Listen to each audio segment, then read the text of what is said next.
Today we're talking about military service in Korea. All three of you have done it. Can you give us, like, I don't know, does it work?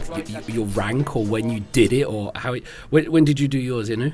I did mine from 2019 to 2021 May. Oh. I was a translating soldier at the Navy. I was part of the Submarine Force Command, and I had a pretty easy time compared to others, definitely. So you were in the Navy, you had like a white suit and everything? Oh yeah, and a black one for winter. Oh. It's like a summer-winter switching thing. Okay. So you did Navy, you did translation. Yes. Charlie? So I was in the demilitarized zone.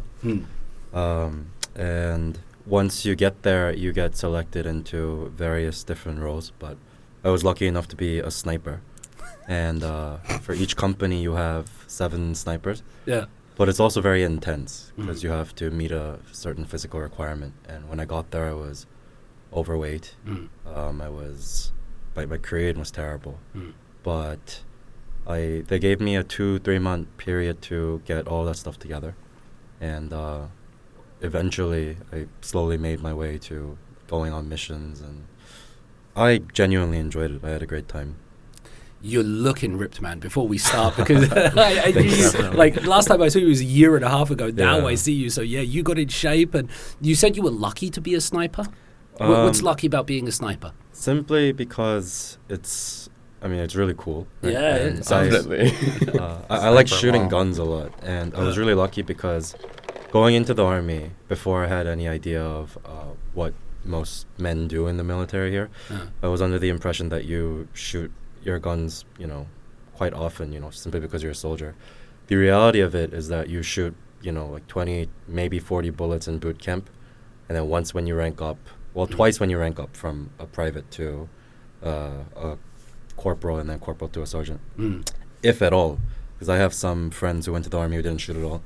But because we were going on missions, we have to practice, so every week we were shooting, anywhere between 100 to 150 bullets each. Wow. But I got to do that with my personal gun and with a sniper gun. So I had a sniper rifle, and I had a really great time doing that. So you spent a lot of time with that sniper. Did you name it? So we have 2 guns on base. So one is for the daytime, and then one's for the night. So there's a night vision scope, and so it's shared amongst all the snipers. So we have to take really good care of it because it's like $35,000 USD per gun, and then the scope is like another 10K. So you have to be very gentle with it, and they always say like treat it like it's your girlfriend. Yeah. Be very, very gentle with it.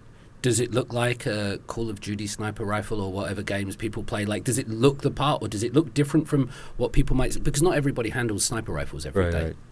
Right. It's very heavy because the whole point of it is that you take it on missions with you on your back. It looks like a regular sniper rifle, but we had to do a lot to camouflage ourselves and the gun because we were in such close proximity with the North Korean side of the DMZ. So we would often, it would be black, and anything that could give off like a glare of light, we'd have to cover that with black tape. And if it was a very snowy day, for example, we had to wear snowsuits. And so we'd have to, kind of cover the gun in snow or other white paint. So, yeah, it was a lot of fun trying to adjust to whatever the missions required by the season and by the time of the day. And you've only just finished, right? 3 months ago. So I think I'm the freshest out of the army, out of the 3 of us here. But this is amazing because such different experiences, not just different time frames, but different parts of it and things like that. Andy? Yeah, I got enlisted 2021 in July. And I initially served at the administrative school. Okay. 육군 종합 행정학교. So that's where like officers go to learn administrative, tactical things like that.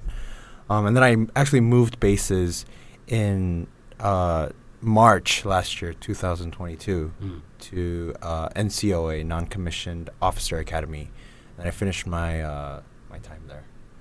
Doesn't sound like you had many guns in your place. No sniper rifles. No, but we did do the ranking up shooting exam test thing. Yeah. You had to shoot a certain number of shots in order to rank up. Yeah, but Charlie's experience with a sniper rifle sounds much more cooler than whatever I did during my time. So yeah. I guess everybody's different though. Everybody Very likes different things. I mean, yeah. some people want to be sat at a desk and chilling, and other people. That's exactly what I did. Yeah. Yeah. So you all get into the military. You all do this thing. Let's wind back and work out how it starts, because you all know that you've got to, I guess, do the military. There's nationality, I think, that comes in with it, and some people choose not to do it, and all. Like, how did you first realize you're going to be doing 18 months, 1.5, 2 years of this? When does it first become known to you? How does that work?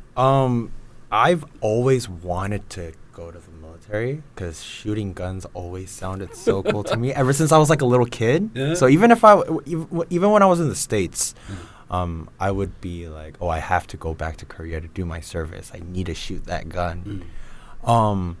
But after becoming an adult and after realizing that this is not something fun necessarily, it's something that you have to do, regardless of what you want to do, regardless of your plans. This is like a default of your life as a Korean guy. After that hits in like as a reality, I don't think it's not that fun realizing that you have to go. Yeah. You guys get a letter, you get an email. How does it work? It comes. My nephew was telling me it comes on your birthday or something. Like you turn 17, 18, and you get this letter through. That's what he was telling me. He was like, you get this letter through, and like, bang, here it comes. Don't we get it on like our Senegi year, no? In our freshman year, yeah. You have to get your physique tested. Okay. As soon as you're 20. Okay. So the what do you call the 병무청 in English? It's the military manpower administration. Right. Yeah, like the government. Government. They tell you have to get your body checked out. You do that. Yeah. And that's when you're determined if you're fit for the army or not. Tell me about this physical check, because you guys all look like strong and fit. And I actually have a pretty funny story. So, I got a 3급, which is level 3. Level 3. And is that good or bad? How many levels? It's just 6 in total. 6. It doesn't mean that much though. Okay. So from level 1 to 3, you just have to serve in the army. Yeah. And from 4, I think it was 공익 요원. Yeah. So social service agent. Yeah. And then 5 and 6, you're practically exempt, right? Okay, so I got a level 3 because I have 장눈, which means that my left eye can see way better than my right eye. Yeah. And for some reason, I thought the levels could add up.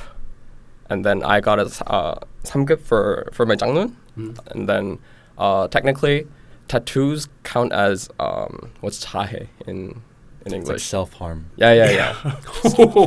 So they see it as like a mental illness. I'm not trying to call anybody out. I also have a tattoo,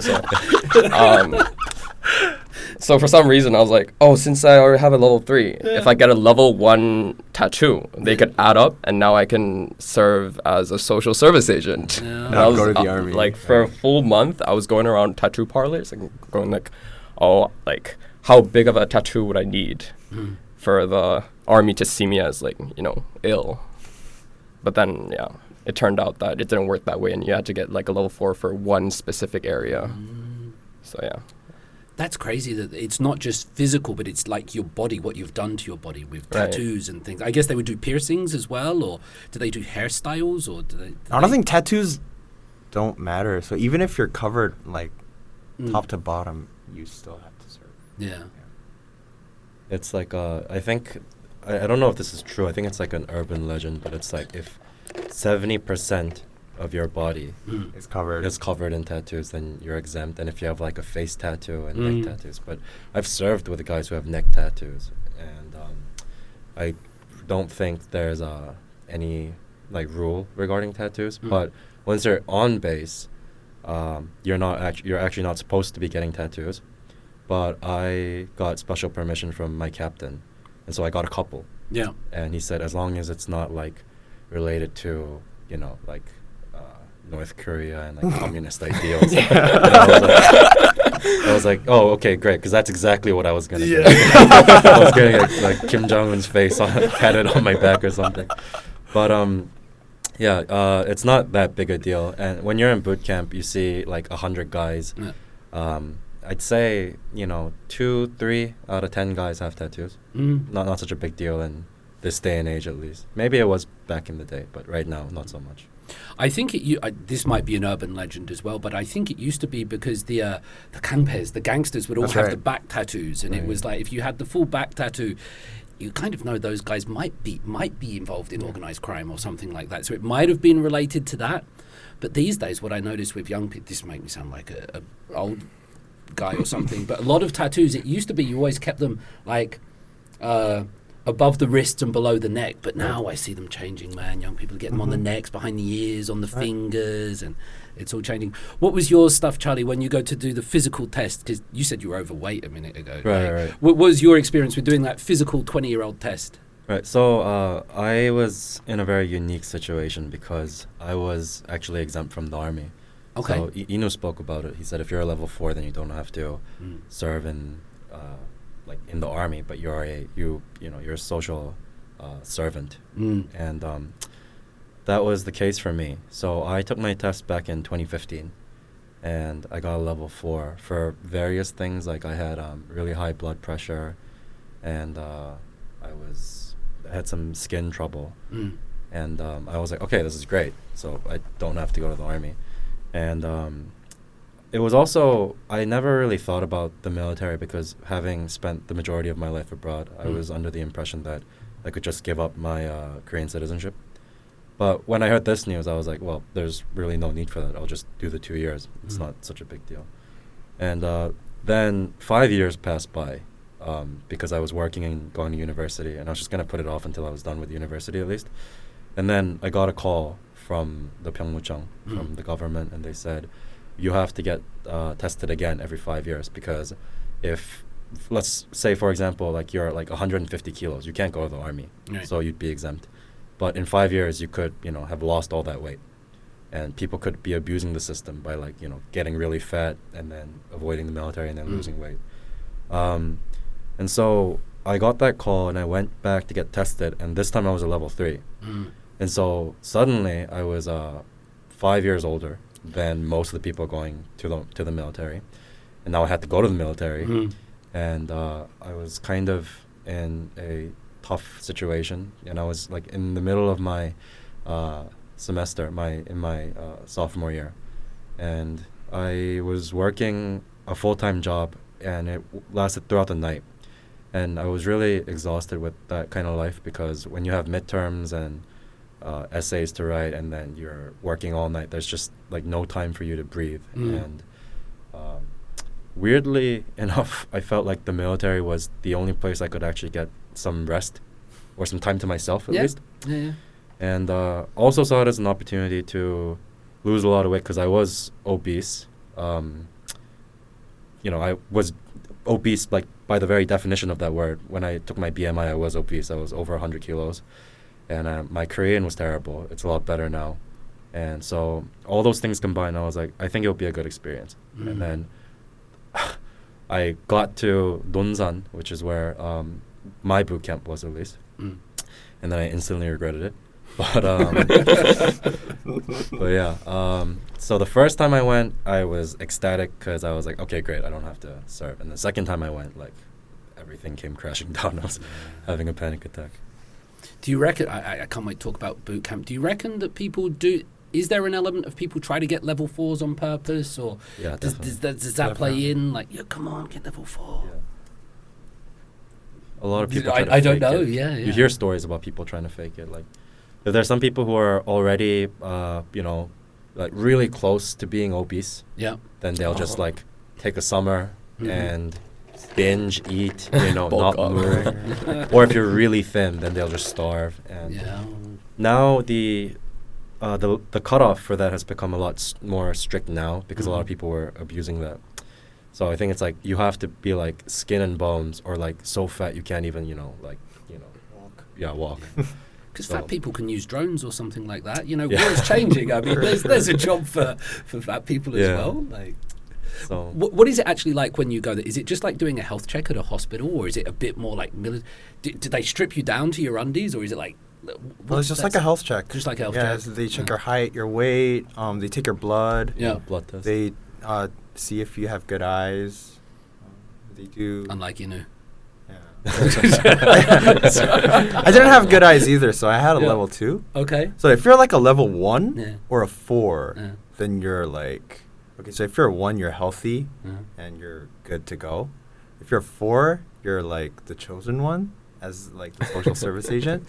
But if you're like a 2 or a 3, it's really like Borderline. You know what I mean? Yeah. You're not like, Ambiguous. you're not sick or you're not like the chosen one, but Yeah. you're not like on the You're other just hand, healthy not, enough you're, to yeah, go. you're not like perfect. Like your Yeah. physique is not perfect. So, like if you're like a level 3, a lot of people they would tend to try to like Yeah. get the level 4. What level were you, Andy? 2. You were so 2. I was like, okay, yeah, gotta do it.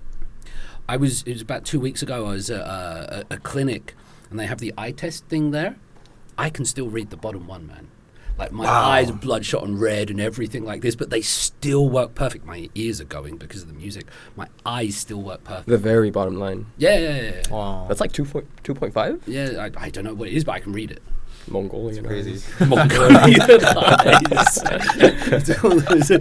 So you do that. You get your number, your number 2, your number 3, your number 5, and then number 3 or whatever it was, and then you just go back to your life, Right. and then you get this kind of what you can choose. Is it You can choose. Yeah. You can choose. So if you have like a special talent or like a major, or if there's something that you want to do Yeah. in the army, Yeah. that'll maybe in which you can use your skills. Yeah. For example, if you're good at English and Korean at the same time, you can become an interpreter.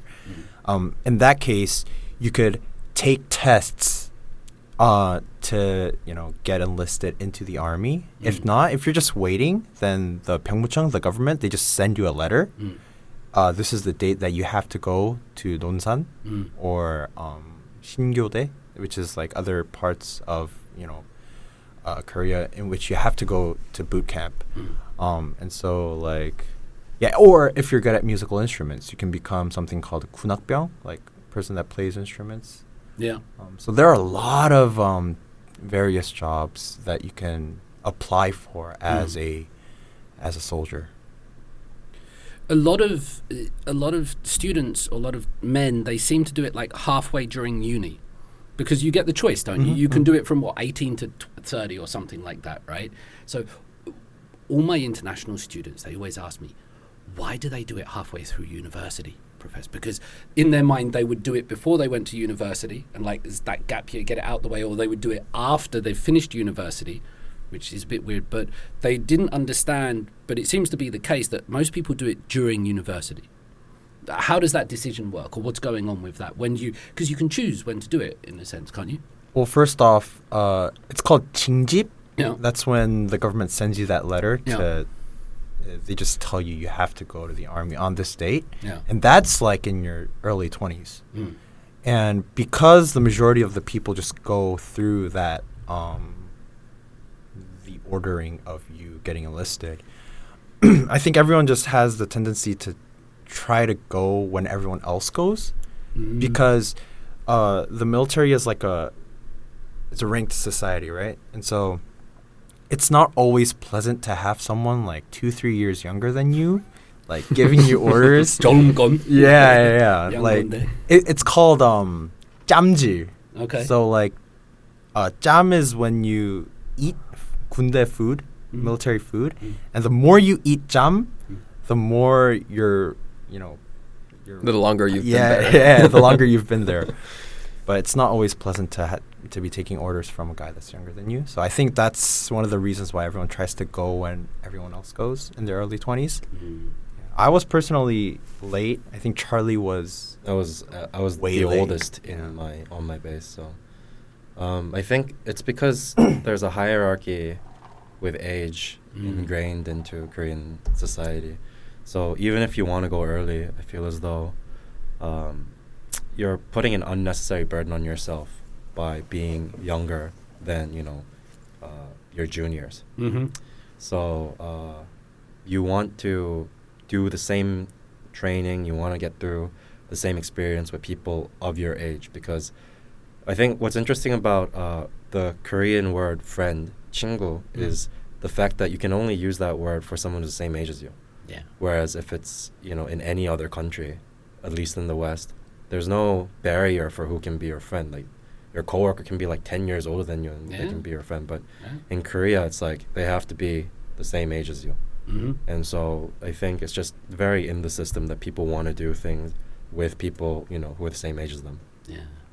Because of that hierarchy, because of the language. Right. So when you were there, you would have had people much younger than you as your sergeants or something. Or Right. But I didn't really mind when I seldom got scolded, so it's not really like DP or, at least on my base. As long as you did what you had to do and put in the effort, you wouldn't get a lot of... It wouldn't be that difficult for you. Mm-hmm. But once you're in the army, it's like a different world, right? And age and your background, none of that matters. What matters in that moment is what you can bring to the table, what you can do for your team on missions. And these guys, even if they're like 5-6 years younger than me, I think they're incredibly accomplished. They're at the top of their physique. Their aim was impeccable, and just because they're younger than me doesn't mean that I should respect them any less. So I think often you will have some seniors who are the same age as you or younger than you, but you still have to speak to them respectfully. And once they're on base, it all goes away. It's not such a big deal. I like it, Charlie, because you phoned me earlier and you went, "Hey, David," and I was like, "That's good. There's no professor, there's no sir, there's none of these." He was like, "Hey, David," like, "Yeah, man, how you doing?" It's good, but it's very different in Korea. It's not better, it's not worse. It's just different. Yeah. Let's do boot camp. Like, so what's boot camp? Inu, can we start with? Did you do boot camp? Yeah. Can you tell us about boot camp? The boot camp for Navy is in Jinhae, which is like at the bottom of the peninsula, and I think most boot camps, they're basically the same. You just have like 1,000 동기s, which are like the people you've enlisted with, and for a month you go through the basic training and just learn how to function within a military community, maybe. So just speak politely to your seniors, and just learn the basic rules. What's the equivalent of "sir"? Yes, sir, in Korean. 예, 알겠습니다. Just 알겠습니다. 예, 그렇습니다. Yeah. Yeah, I guess. So what are you doing like day to day in it? Do you have to get in the sea? Do you have to get in the swimming pools? Are you there doing like breaststroke with weights there's on? about a week or two of swimming training, and other than that, I think it's mostly physical and maybe a bit of shooting guns. And then we have what's the 독가스, it's a gas chamber. Gas chamber stuff. But we didn't do gas chamber because of COVID. I think. Oh, for real? No, we didn't. Oh. But I actually don't remember that much. You seem like you're clutching to try to remember what went on. Is that because you've just like blocked out this trauma, or it's just like it's not that important? It's not. I mean, it wasn't really that challenging for me. No.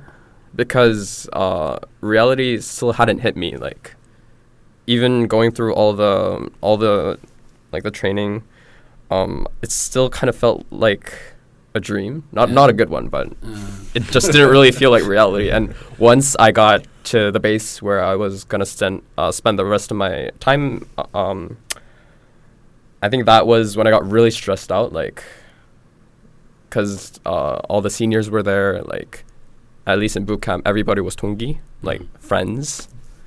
So up to that point, it was all good for me. Like, I didn't think much about it. So, was it hard? Like, I don't mean to be condescending. Was it hard to go away from your family and your parents and your mother's galbijim and things like? I don't know if your mum cooked galbijim. But do you see what I mean? Was it hard to get out of the family and be in that, or is like, it's just like going on camp? I mean, for boot camp, it literally felt like a camp or a 수련회, if that makes sense. Like a retreat. Yeah, like a school retreat. Yeah. But then like the teachers are a bit meaner, and then food isn't that good. But no, for real, it really felt like a 수련회. So, I think entering the base I spent my year and a half at, I think that was like the biggest point where I was like, oh damn, like I'm actually fucked. Yeah.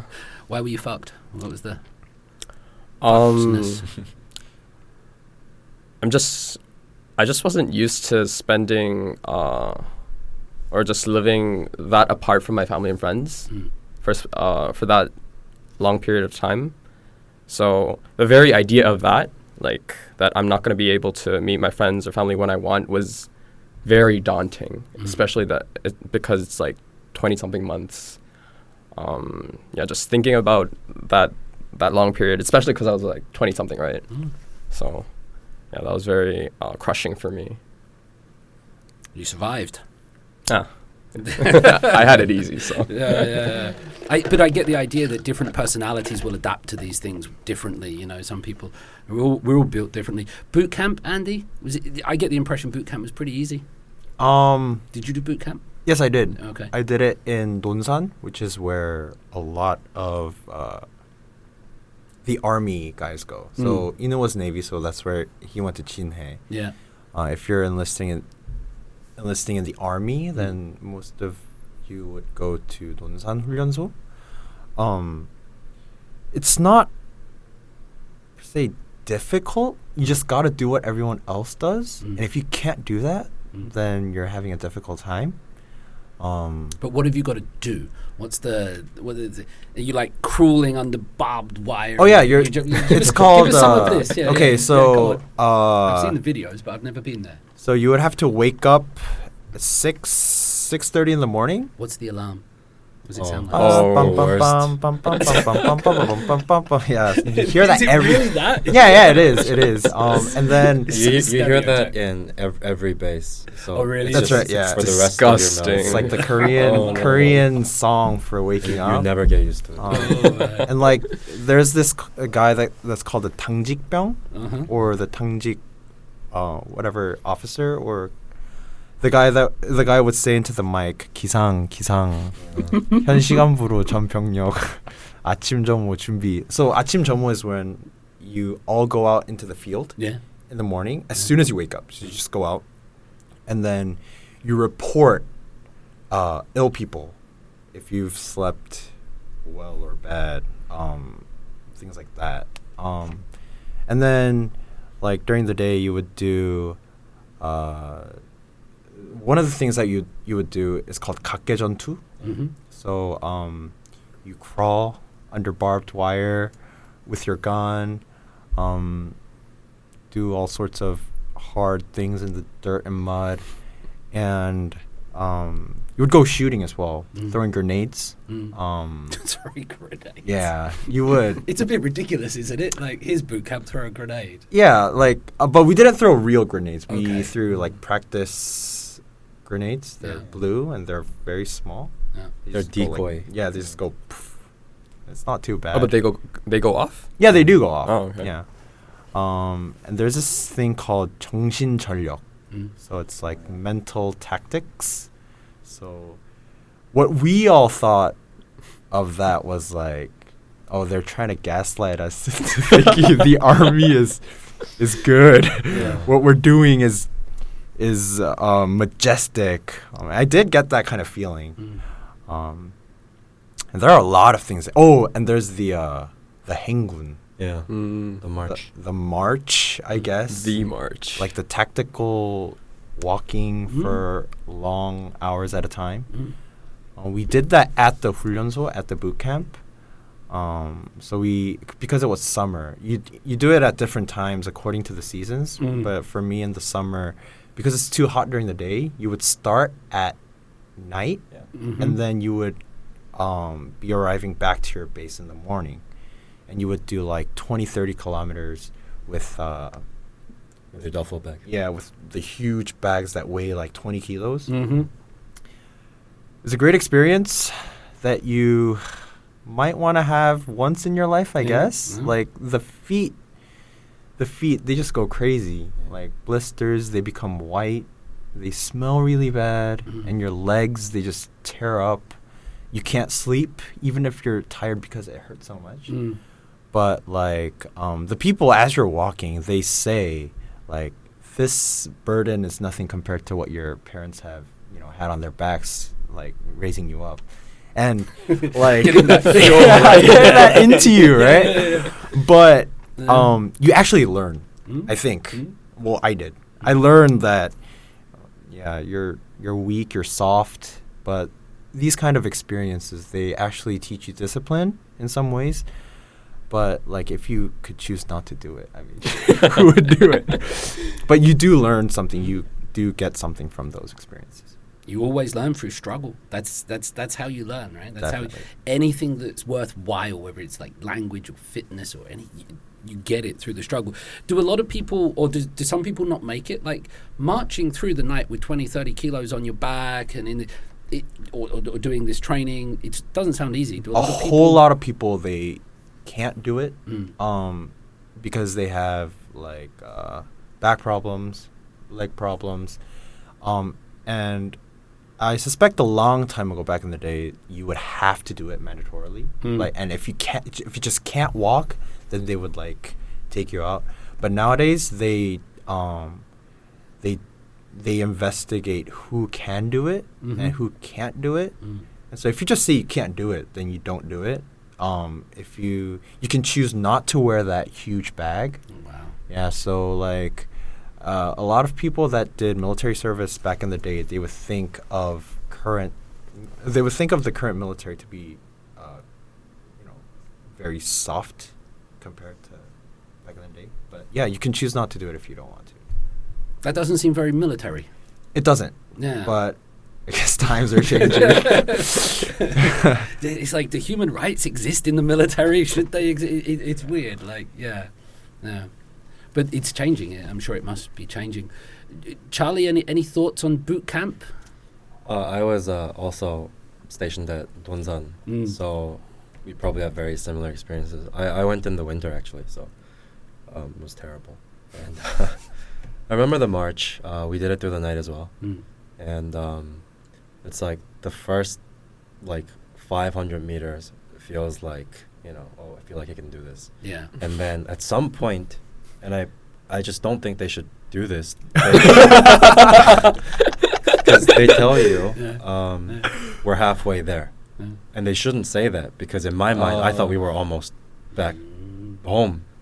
I mean, not home, but, back to our barracks.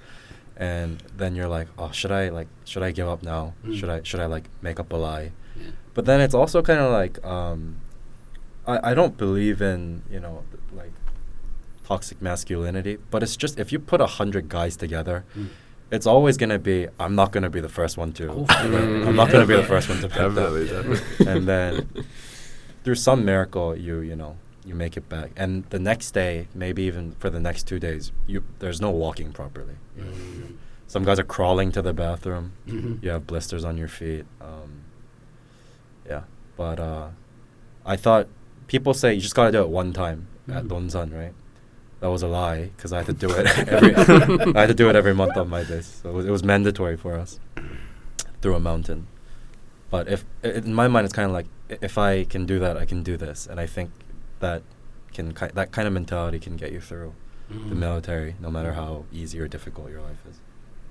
And I think what you say is absolutely right. But if you put that amount of men, boys together, because I've been on football teams, I've been in bands, I've been exercising with people, and it's like, I'm going to beat you. Yeah. That's the way it works with some people. There's that, there's that competition that goes. What's the beds, the food, anything like that? Well, the food is ass. I remember seeing this one big social media post blow up, and somebody had like one kakdugi. They just had one radish in the middle of their thing.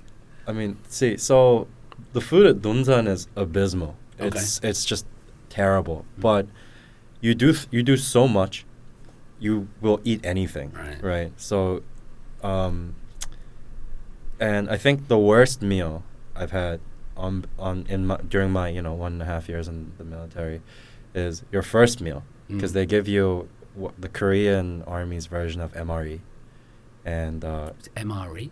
It's like it's dried food, and then you just put boiling water into it. Okay, rations. Yeah. What you would eat if there was a war. Yeah. Okay.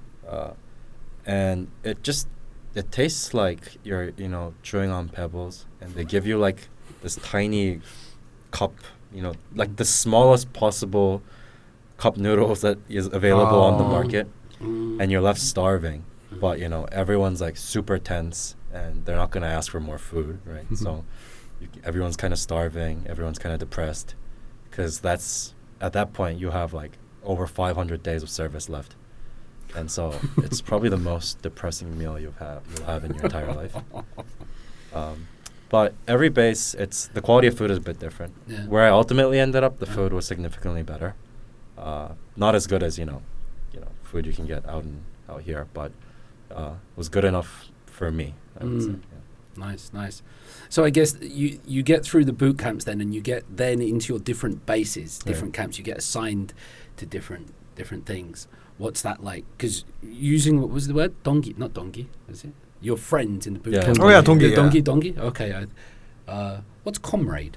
Dongmu. Okay. I get these words confused. I'm like, am I saying the wrong word here? Hello, Captain. Can I have this tattoo, please? You leave your dongis and then you go to your different bases, right? Different experiences. Can we start with the Navy experience? The translator. Oh yeah. So the thing is that for translating soldiers, they have so after boot camp, Did you apply to be a translator? Oh yeah, definitely. Yeah, okay. And we have different professions, and translating soldiers have the shortest time for their additional education, translating education. So our profession had the shortest program, and therefore I was the first of my tongis to go to my base, because everyone else was still doing their thing. And for about 2 weeks, I was the only what's kisu? I was the only soldier from my enlisting time, on the whole base. So I was like the youngest, and for the 2 weeks, all my seniors would come to me and give me a pat on my shoulder. Like our base was pretty chill. Like it wasn't like DP at all. Everybody took really good care of each other. But they'd all come up to me, like pat my shoulder, and be like, "Oh, you're from Kisu 660. Like that's insane. Like good luck, man." Like for 2 weeks straight, and I was just so tensed up because I didn't have like any tongis at the base. Like every 3 seconds on the hallway, I would have to like salute to someone. But after like 2 weeks, everybody else started coming in, and then I had friends, so it was a bit better. But the 2 weeks, I was hyper tense, because I knew that like I was at rock bottom. So yeah. It's important to like get a bestie or to get some friends around you or something like definitely. that. I think I guess. Andy, you have this experience. Were you tense? Were you looking for friends? Definitely. Was it hard? I had no tongis when I went to my new base. Yeah. And the fact that I think it's really important to have good people around you, and that's more important than your actual occupation in the army, because no matter how hard your work is, if you've got good people around you, good superiors, good officers, then you're gonna make it through, 100%. But however easy whatever you do is, like if the people that are living with you in the same we call it 내무반, 생활관, like the room. If they're bad, then you're going to have the hardest time in your life, because you're going to have to live with these people while working during the day, and that's really really hard. And so when I first went to the Korean Army Administrative School, they had one of the best facilities. They do have one of the best facilities out of all of Korean Army bases. They have spectacular food, and a lot of officers come there to receive education. And so it's great. The base itself is great, but the people that I was stationed with, they didn't go along with me well. I had a lot of problems with them because they would, for example, like really late into the night, they would ask me questions, right? And they would seek particular answers, and they would spread that amongst themselves, and then they would use that as like a weakness against me. And what kind of questions answered? Hey, what do you think about this guy? Okay. And he would be a superior, but he would be underranked, like lower than the guy asking the question. So he would also ask questions about like superiors that are working with me. And at first, like initially, I'd be like, "Oh, they're all great," because that's what you have to say, to be honest. Yeah. And so I would say that they're all great, but in the back, like after I would say, "Oh, some things that they do during work, it kind of makes me feel it kind of gives me a hard time." I would say something like that, like, and then they would go to the guy and say, "Oh, the Shinbyung, the new guy, he's like, he just talks shit about you." And so the guy would come up to me the next day, he'd be like, "Yo, can't do that," and things like that. And so there was a lot of verbal stress that I had to go through, like, because you can't hit anyone, right? But the people that I was stationed with at the first base, there was a lot of verbal abuse, as well as I don't know if I'm free to share my experience, right? So this is South Korea, not North Korea. Yeah. Do what you want. There was actually a lot of sexual harassment as well in the base, and I was subject to that. And so I actually kind of sexual harassment. It's like it's like "all right, darling," or physical and verbal. All right.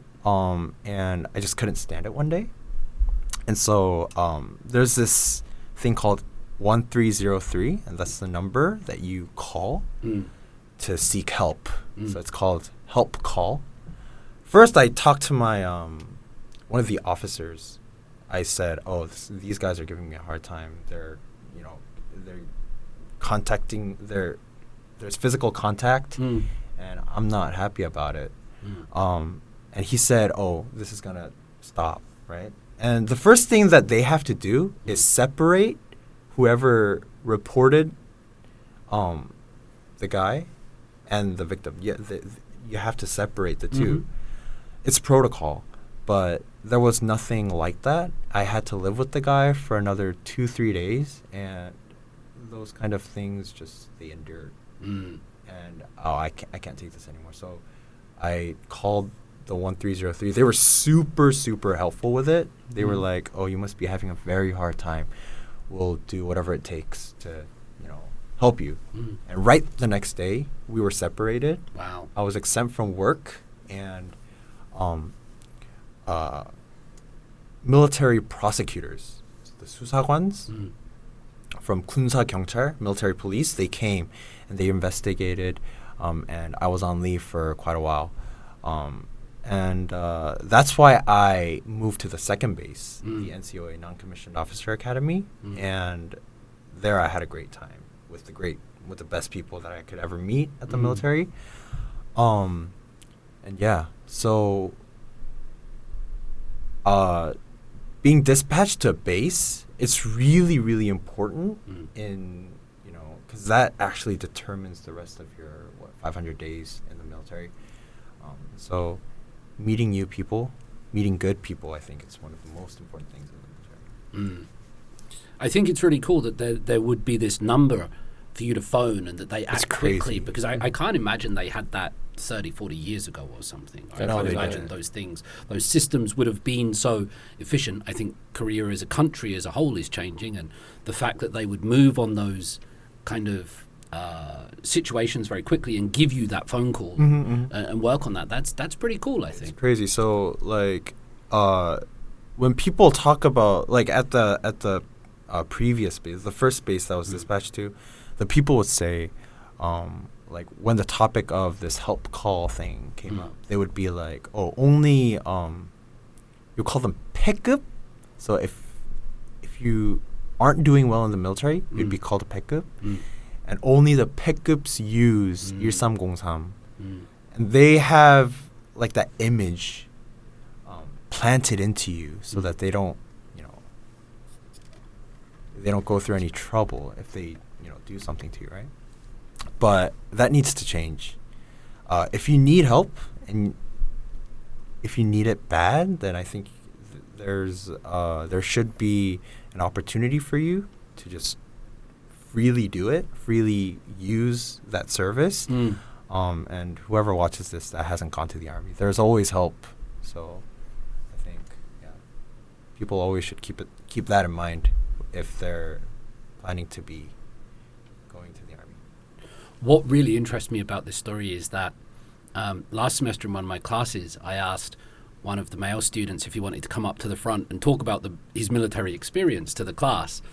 And he comes and he sits down at the front, and there's a class of 50 people in front of him, Korean and non-Korean, boys and girls. And then he says a very similar thing, that he also received sexual abuse in the military. So this is not a one-off situation. I was just sitting there thinking, man, the balls on this guy to sit there and say that in front of a lot of these people that he didn't really know that much, but he was saying that he received this similar abuse to what you're saying as well. So it doesn't sound isolated, I guess. Maybe people's ideas, what's acceptable, what's unacceptable, is changing in society. I don't know why this has been in my mind, but it is. Before we, I guess, go to Charlie, I'm trying to imagine Inu and you, Andy, with temori, or with shaved heads. Oh. Charlie, you still got a military buzz, I think. That would still pass. Yeah. I can't remember your hair before. What was it like getting that? It was buzz? very long. Yeah. But, this is just a whole lot more comfortable for me now. Yeah. And I had really long hair. I'm sure you remember. Yeah. But yeah, I just prefer it this way, and it's a whole lot easier when you're working out or running to just have shorter hair. Yeah. And it's just it's really at this point in my life a matter of convenience for me. So I'm just planning to go with it for a while. Yeah. Mine's not by choice sometimes as you get older. What was it like getting that buzz? Actually, I had it done at a barbershop. Yeah. But then the guy cut it too long. Like he kept it a bit long, so I had to cut it again when I entered boot camp. But like even when cutting all my hair, it didn't really feel that. Like realization still didn't hit me then. So I was just like, oh, it's just hair, and then I was pretty cool with it. But I didn't look too good. But it is what it is. Yeah, you never know until you do it, right? Everybody has a different shaped head and things like this. I guess, Charlie, a couple of things, Charlie. One is that this 500 days, like, are people counting it down? I've heard that number a couple of times. Like, I know as soon as I see, not every Koreans, but if I see some Koreans' phones, they have like the number of days they've been dating their partner or their kids' age, or on their Kakao profiles, it's always this D-13. Is that something that goes on? There's this calendar or counting, or? Pretty sure every Korean soldier does it, because you download this app called Gundori, and it shows you.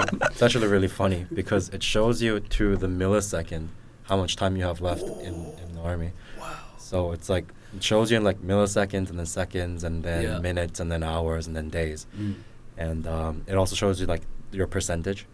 And so it's, I think every time you go from like 10% to 20% or like 50%, 75%. These are really big milestones. And having to look forward to these small things, I think, is what really keeps us going. But then there are times when time just stops, right? So it's like when you have 99 days left, when you're in double digits, you're like, I could have sworn it was like 98 days yesterday. But, you know, it's like time just isn't passing. But it does, you know, even when it's like D-5, when you have 5 days left, you think that, you know, you'd be able to enjoy it, but you're just like every second is kind of like torture because you just want to get out of there at that point. Yeah, counting down is a really big part of military life, I would say. And that gamification, I guess, having it on your phone, this app, this kind of counting down, must be interesting. It shows you to like the millionth digit of the percentage. So it's like 11.0 something percent, and then like at the end the numbers change really quickly, right? But then like the percentage itself is just there until, you know. Don't they also have it in like the number of TV shows or something? I think I saw it somewhere like on an Insta story. Like 무한도전, like watch 무한도전 how many times in your Okay. It's like a running joke, right? So if people have, I don't know, like 100 days left, they'll say something like, if I watch all the Marvel movies start to finish 740 times, then I can go home. So yeah. And Thanos' chin still looks like a ball bag. Is there anything else on the app, or do you use apps? Is there like, I know my brother-in-law who is an officer, when he changes his phone, there's like apps, secret apps that he has to get deleted. Things like that. I'm camera locking app. For normal people, I'm not calling you normal, but there are other apps that you use, or is there other information on that thing? Like in the military, do we have? So there's this app called. You don't have to give away national secrets. Yeah, I don't remember what it's called, but you have to download this app that that locks your camera. Okay. And you can like tap it against like this machine at like the entrance of the base. That unlocks it. And so when you're going on leave or vacation, then you would like beep, and then you would leave. And when you get back into the base, you have to lock the camera again. And so this is for national security, so you can't take photos on bases and stuff. It's like a rule. Wow, man. Because that's right, because you never see many selfies or photos from people during the time of that era, and that's why, I guess, And the hair looks funny, I guess. Yeah, definitely. Before we get to like leaving the military, is there anything else, Charlie? Like your 500 days, any standout moments, any things that were an amazing memory, a terrible experience, or something that was heartwarming or challenging? So everyone looks forward to their first vacation, right? Their first time out. I think that's the most memorable break in your military career.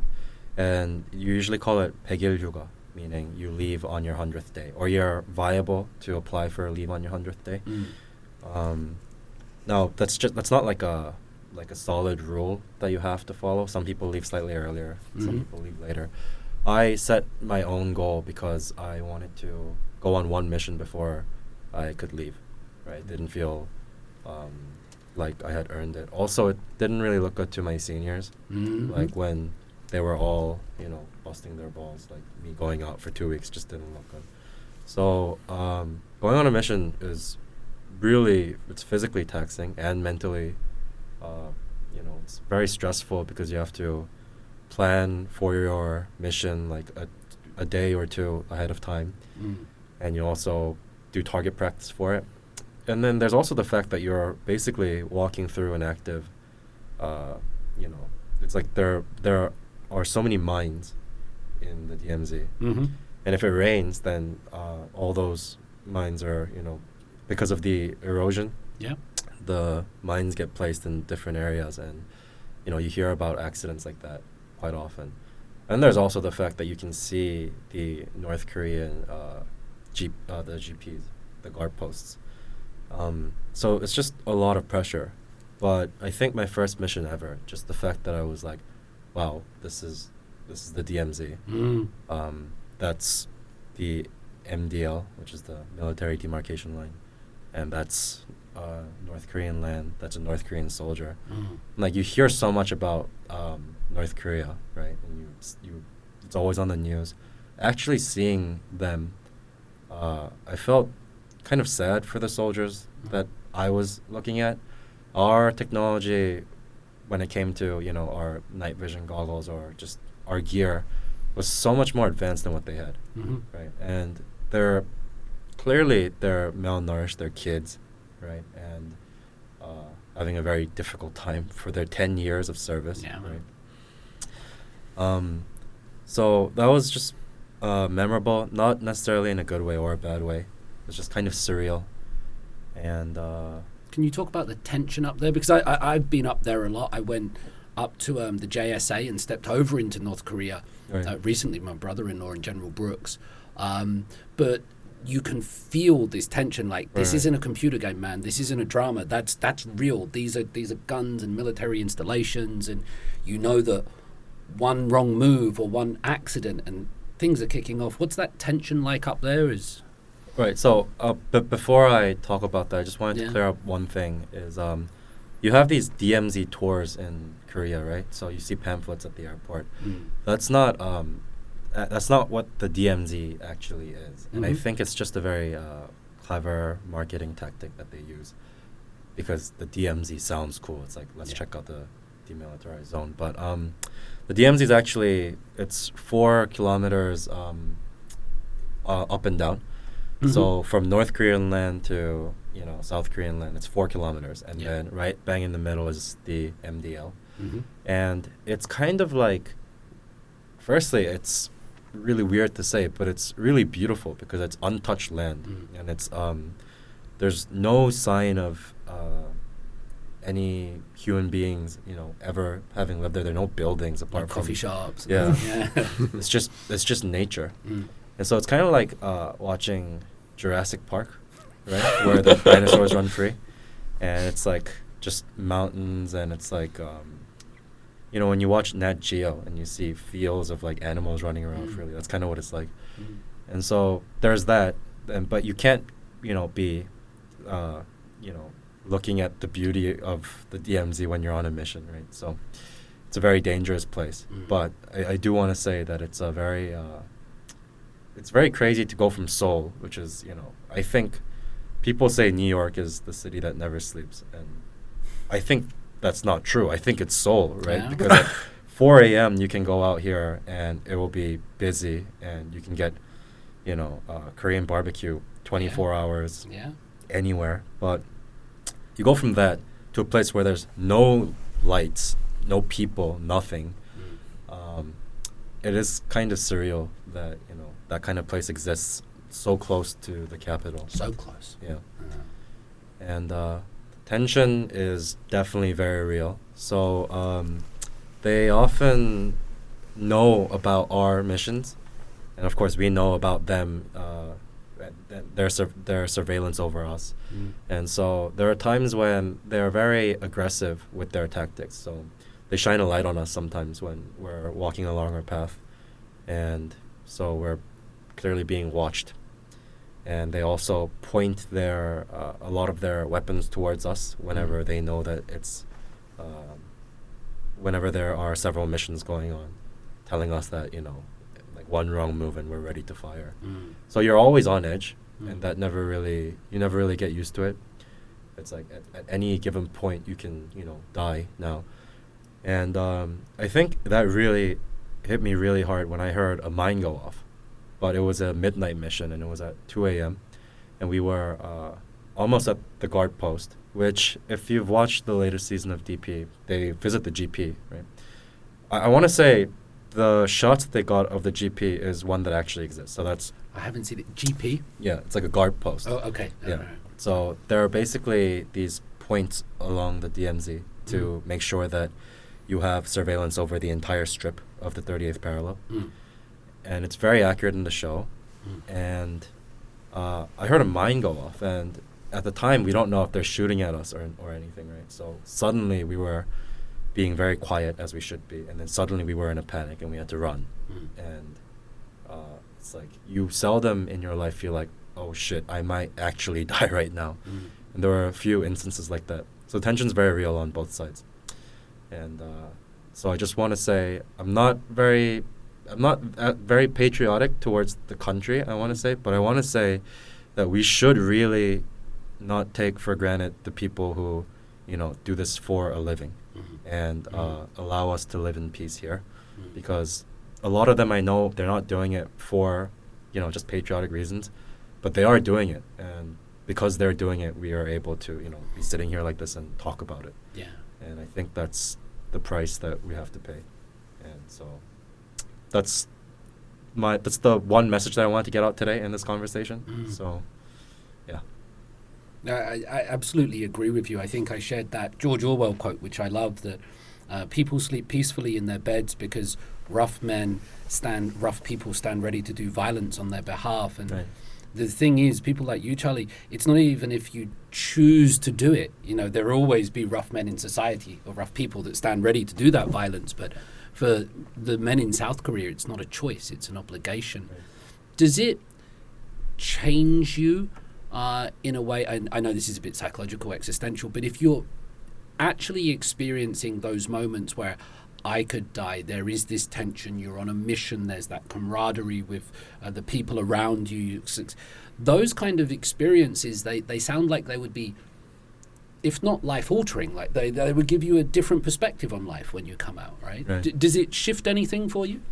It was, for me, it was actually I had a very emotional experience once I was finally out, because in that moment, until we were out of the gates, we were just on edge.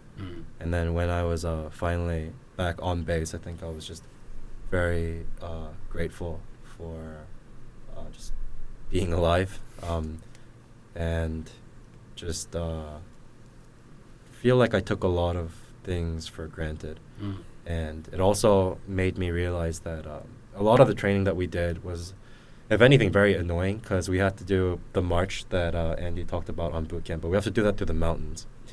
And it's exhausting, right? We don't want to do that. We don't want to be out in minus 10 degrees or 30 degrees heat, shooting and running 10 kilometers a day when other bases don't run at all. We always complain about how difficult our lives are. But in that moment, it's because we did all of that, I feel as though we were prepared for whatever would have come our way. Yeah. And so I think just have to be grateful for whatever you have and whatever training we went through.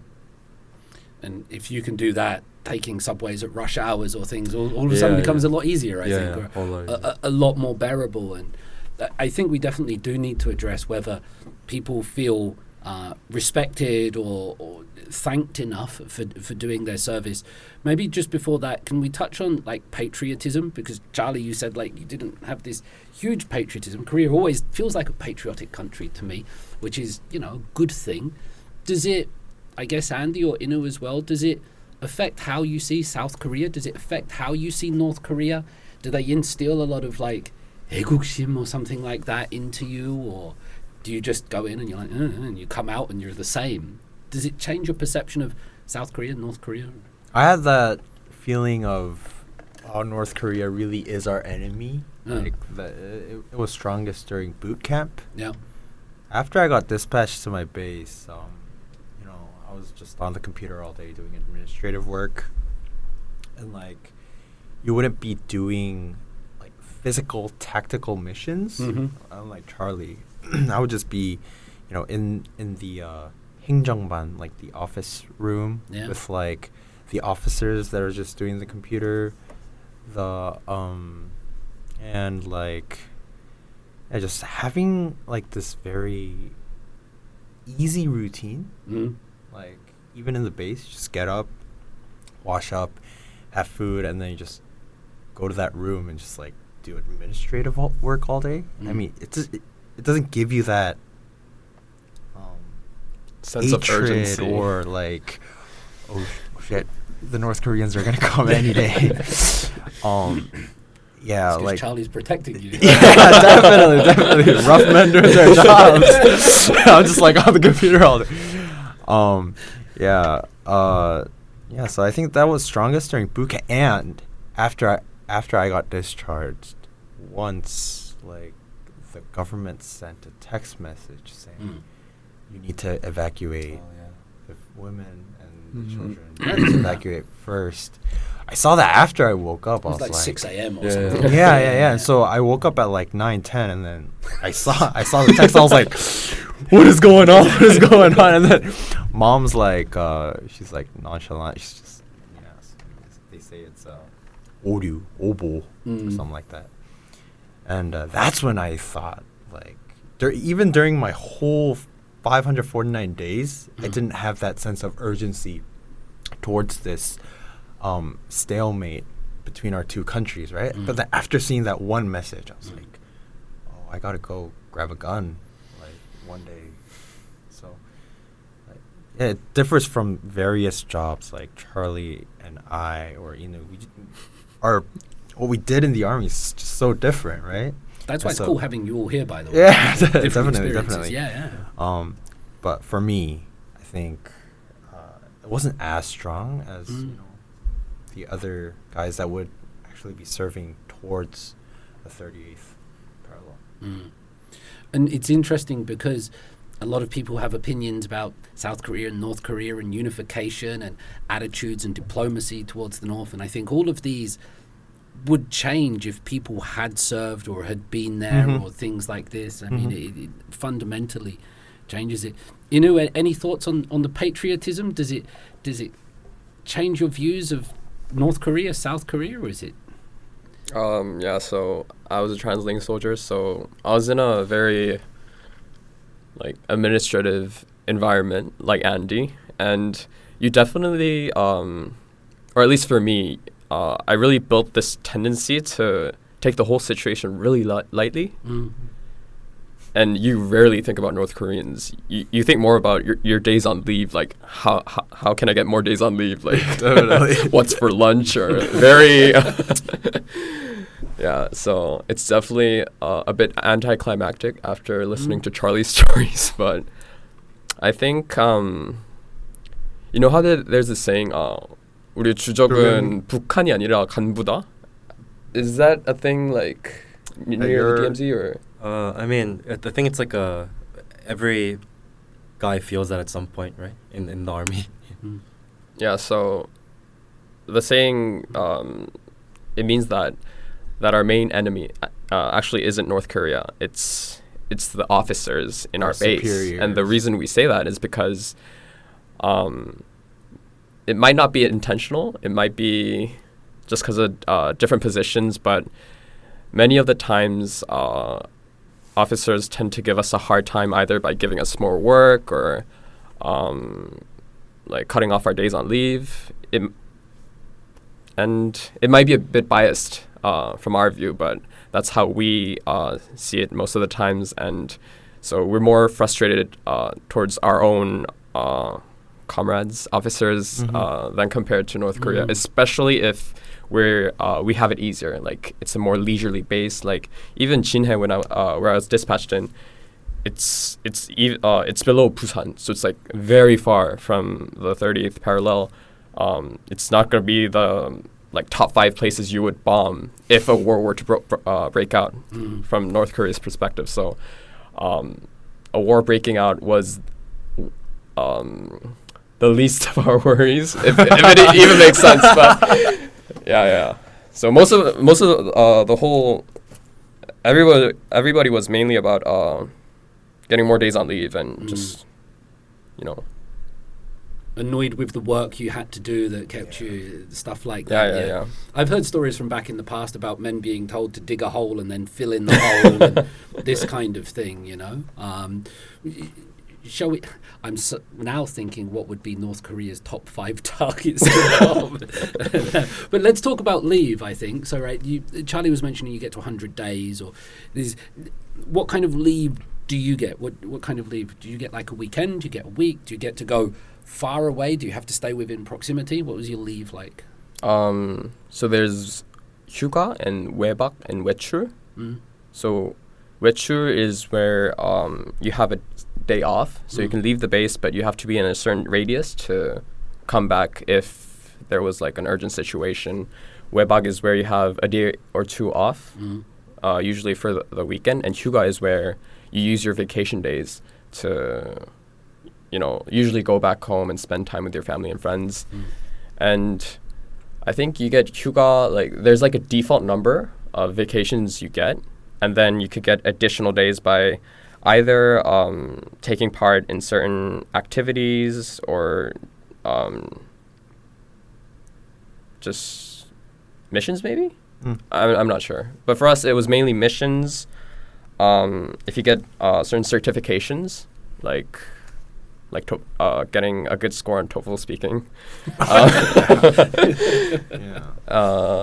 think that was about it for us. So for your 휴가, when you get a vacation, like when you get to leave, how long do you get to leave for? And up to 2 weeks. That's not bad, right? 2 weeks. Yeah.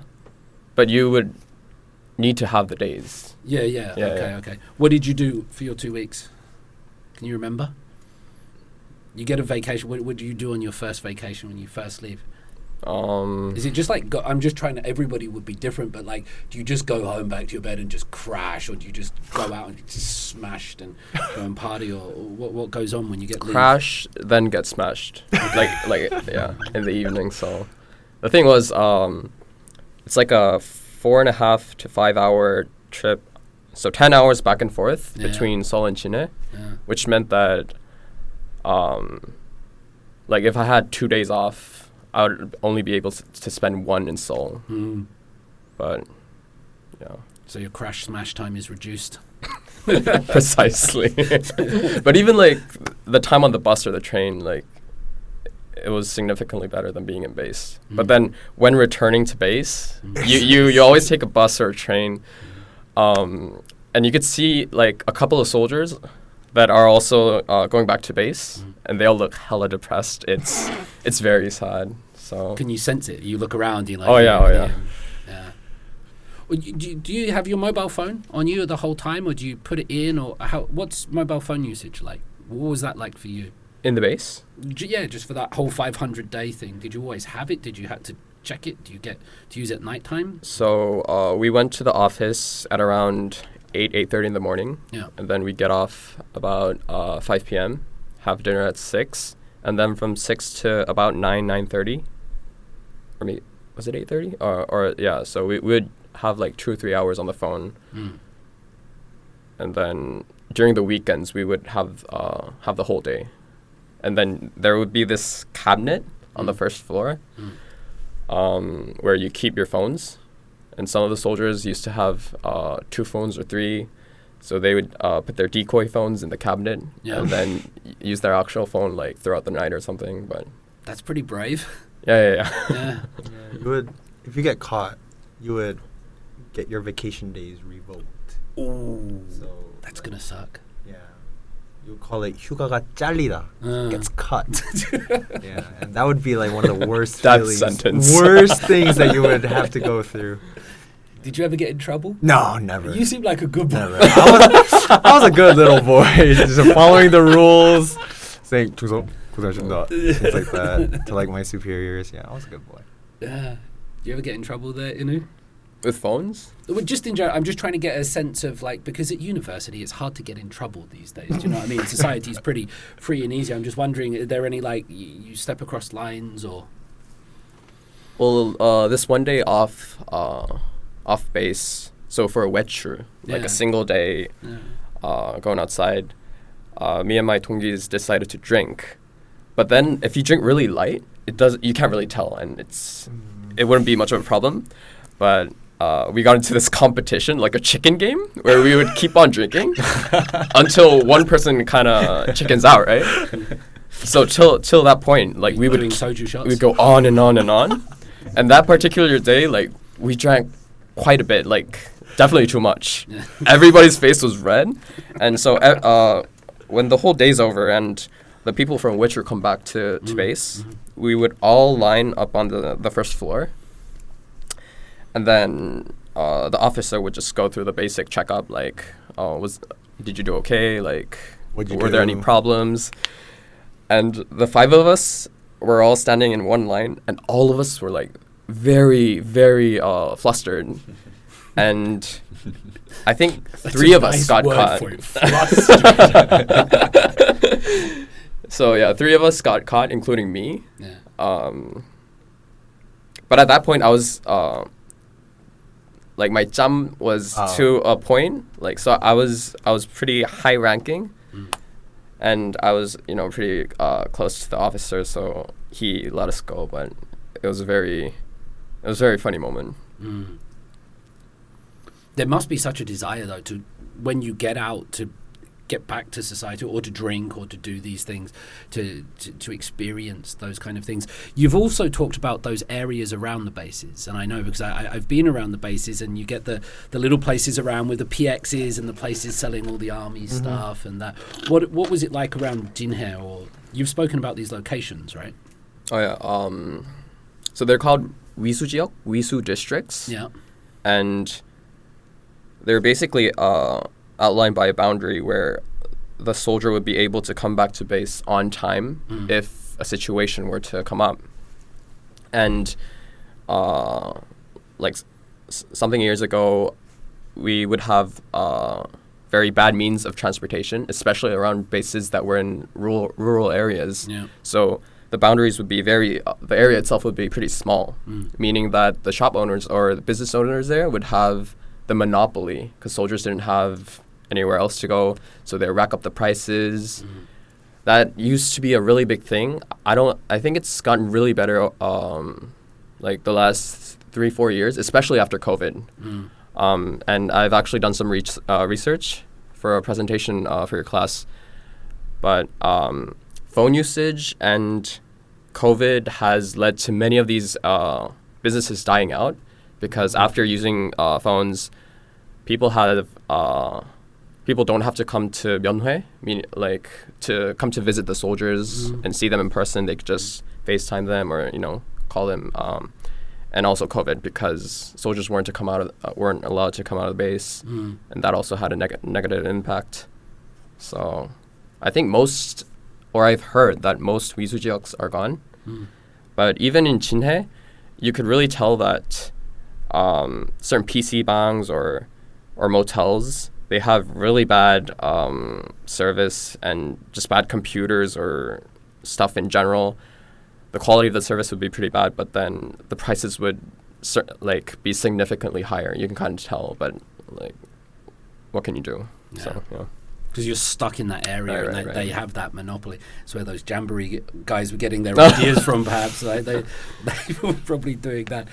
I think we need to do this walking out of the military, when that 500 days, when that app goes down to what. Is there anything we've missed about, before people get out of the military?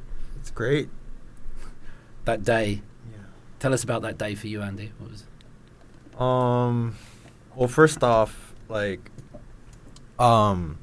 the day before you get out, right? At night. You look so excited right now. Just thinking about it excites me. Yeah. So you're top rank out of the Pyeongsas, the soldiers. Yeah. Must be. And so they're all under you. They're 이승일 병장님, 네 전역하십니까? So and they're just trying to, we're all giving each other a good time. And what we did was we took a picture with each what do you call it? Each group. So there would be the 행정병s, the administrative working guys. There would be the 군악병s, the band. There would be the 경비소대 that would protect our base. And I was in the 행정반, the office, I knew nearly everyone from our base. And so they would say, let's take a picture together. And that's the culture before you get discharged. And so we would just get in the auditorium, and the officer that's working the night shift, if he or she is a chill person, they would just give you his or her phone to take the picture with. And just taking the picture itself is just great. I bet you had a huge smile on your face. Yeah. I was the happiest day of one of the happiest days of my life. Yeah. And they my huims, the guys, they did the hingare for me. And yeah, I've never received that before, so it was a privilege. And the day after, we took a lot of pictures too. Like, they escorted me out of the base. Like, a couple of guys that were really close to me. Yeah. They came out and we took more pictures. We took pictures in front of like the helicopter, the tank. Great experience. Yeah. You keep in touch with any of those guys? Oh yeah, definitely. Okay. We do. There was this guy. He used to live in the States as well, and so he was one of the guys that really went along with me. Yeah. Because he had a really international background as well. So yeah, we do keep in touch. We drink sometimes. One of my we call it 알동기, egg 동기. So we came out from the same egg. These guys were from like the 동기's from boot camp. So we don't do the majority of our military life with these guys, with the 알동기's. But one of the guys, he's actually in Hanyang. In the engineering department. Wow. And so after school we would call each other up because he's a Daegu guy, but he lives in Wangsimri, and so I would just be like, hey yo, what you doing, let's get a drink, and we just drink. And so yeah, you would make great acquaintances. And yeah, the days that you're getting discharged, one of the best days you could ever experience. And you get some egg friends. Yeah, egg friends. Didn't you guys have like 저녁방? Oh, No? They used to, but like it's Do you know bread? 저녁빵. So Yeah. do you know what 생일빵 is? Birthday bread? Birthday hit. Okay, Yeah. okay, So okay, okay. 저녁빵, Yeah. you get hit if you're getting discharged. Yeah. And so like we didn't have it because it's considered like assault. Yeah. And you would actually get investigated for it if you get caught. Mm. But you know how I told you I transferred bases Mm. in the previous base? I got to that base, and 1 week later, the 최고참, the highest ranking guy, the sergeant, in our room, he was same age as me, but he was getting discharged a week later, right? So 1 week into my base life, I got to experience this 저녁방, and I was allowed to hit the guy first, and there was no way I could, right? So I was like, oh, 수고하셨습니다. 고생하십시오. But then the other guys, they would just like beat the shit out of him, like, and like his arms, they were like blue, and he was like crying. So I was like, yo, do you have to do this? And eventually there was a problem with it. Some guys, they beat the guy too hard, and like the parents knew about it because of like the bruises and stuff. And so I don't know if they still do it in the old base, but in the new base, yeah, 저녁방 is not a thing that you can do. No, they beat the shit out of me. Easy way, hard way. Yeah, rough men. But it's like you have a smile on your face because you know, in like 12 hours you're getting out of this. Yeah. You'll just be like under a pillow, and they're like 10 guys like stomping on you, and you're just like, it's okay. I'll It be out hurts of here. more for them. Like you're invincible at that point. Yeah, definitely. Was it hard to come out?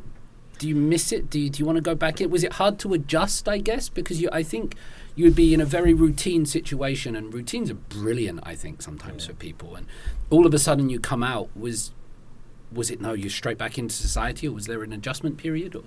The thing is, towards the end of your military career, you try to use all your breaks up.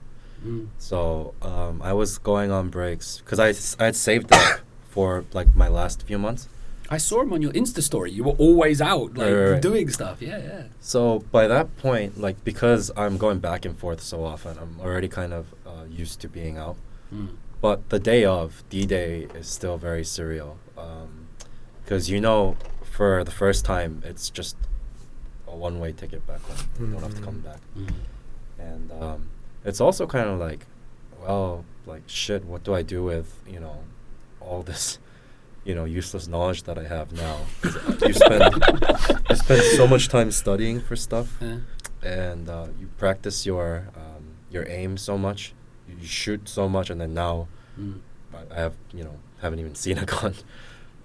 So yeah, and it takes a while to get used to it, but it's a good feeling because you realize that you're just a regular citizen like everyone else. Because it's in my opinion, I feel like the military is kind of like a cult. What they do really well is indoctrinate you into this military cult. So if you watch documentaries about cults, you always have like a very charismatic leader, and for us, that's our captain, or the battalion commander, or whoever the highest officer is. And then you have this idea that you're one big family, or that you're brothers, and that if you are working together, and you should be ready to die for the guy next to you because he will for you too. And so you have this like sense of family, which I think is absolutely fantastic, because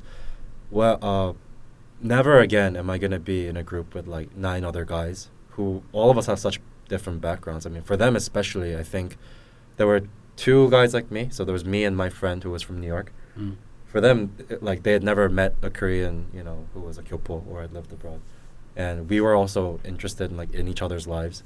And because we're not allowed to have our phone, for the first time in so long, we were just having a conversation at like, just the 10 of us. Right. No phones. And, there's no TV, no internet, just, people talking. And that's really, really great because it just doesn't happen anymore. So it's a good thing. It's one of the things I miss most about the army, I would say. Another thing that they do with cults is they have catchphrases or motifs or expressions that will bring you in part of the in-group. You know those words, you know those phrases, I guess. Each base has one. Like you have your own motto. Okay. What was yours, Johnny? So you have like a really long chant that we do in the morning. Yeah. So like roughly translated, it's like we're 무적 태풍 부대. So we're 태풍 is like typhoon. Yeah. And so that's the mark of the 28th Infantry. And it's like there are no enemies for us that are good enough to like even stand a chance against us.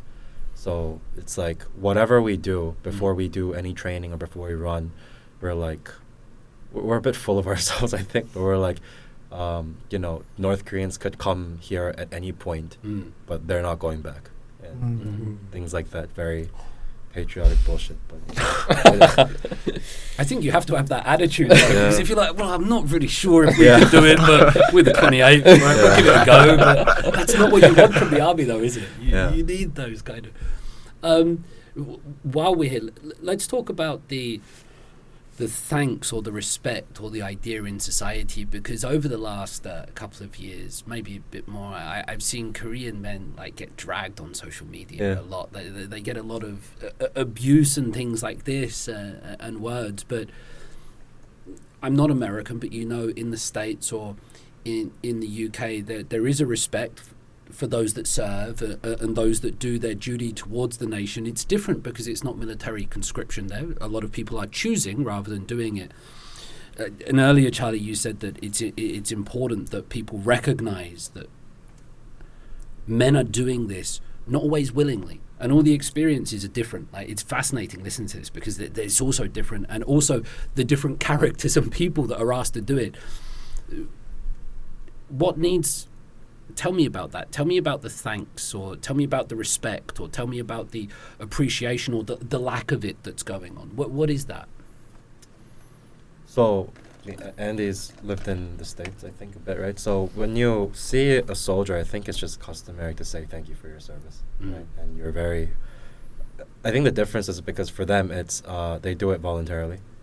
And for us, as a Korean male, it's difficult to look at another Korean soldier and feel grateful when the first feeling you have, if you haven't been to the army yet, is shit, that's going to be me. If you have been to the army, it's kind of like look at him. Like I've done that too. It's not that tough.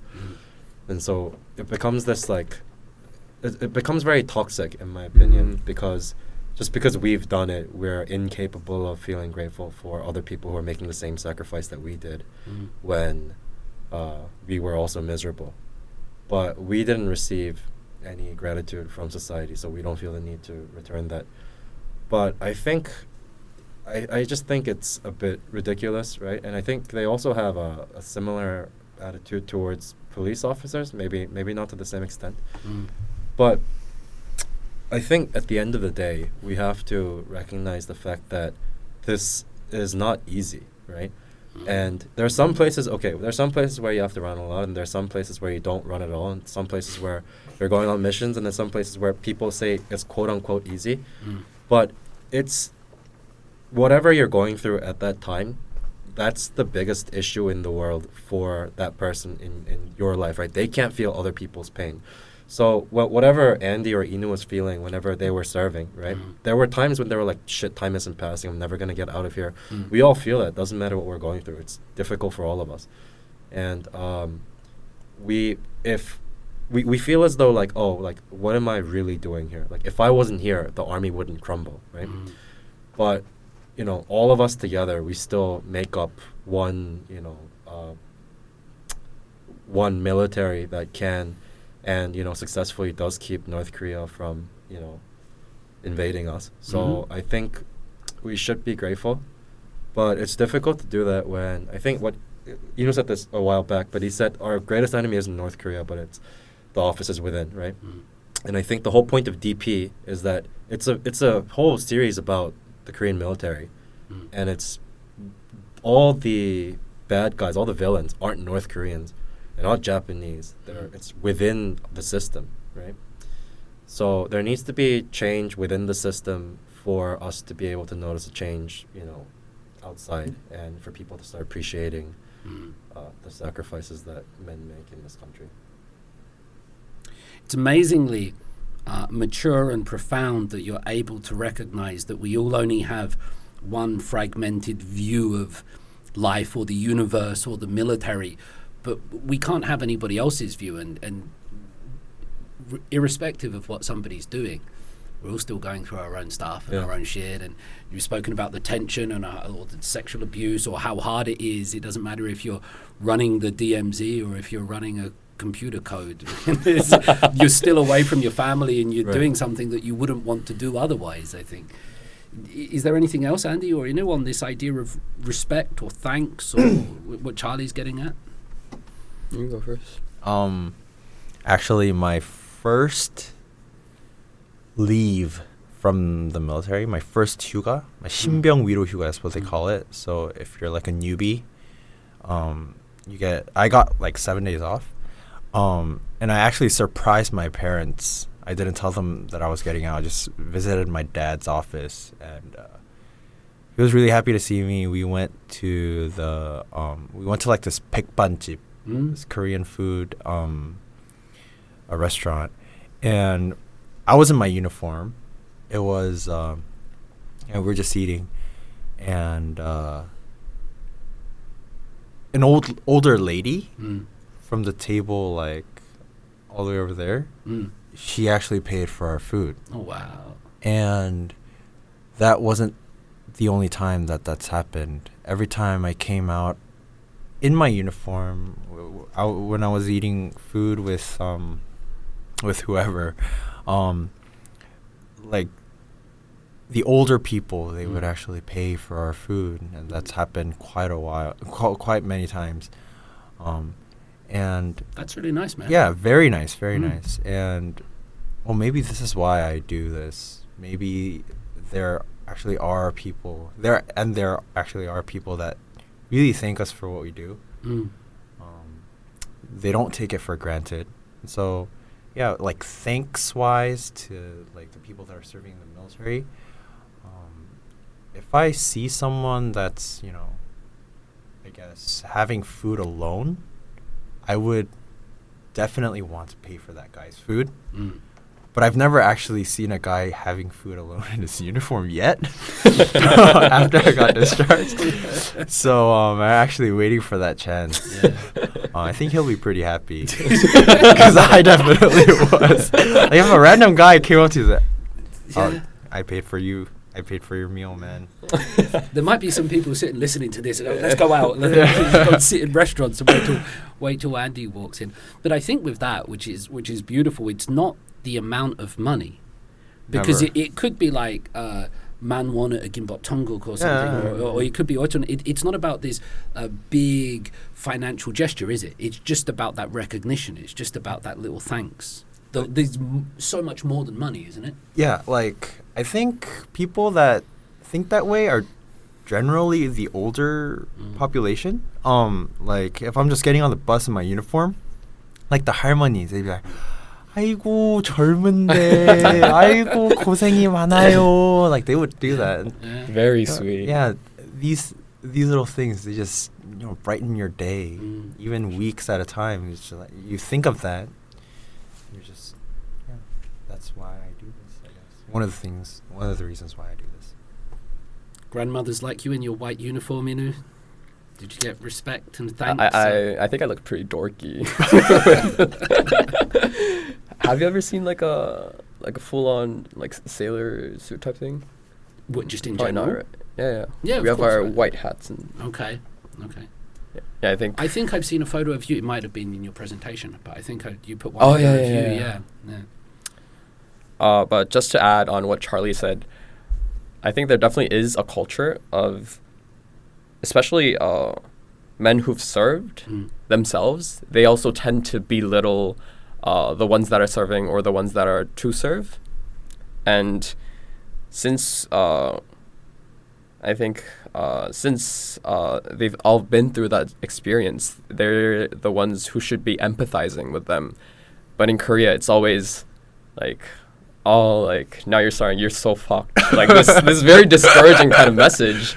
Definitely. And I think a good place to start is for men to start respecting the soldiers, and create this atmosphere where people can show their gratitude. And then maybe, because for women or other people, it might kind of be hard for them not knowing what going to the military is like. So once we start this, this movement of recognition ourselves, then, and start respecting each other, then it might become more common, hopefully. But yeah, I think it's a very toxic kind of atmosphere right now.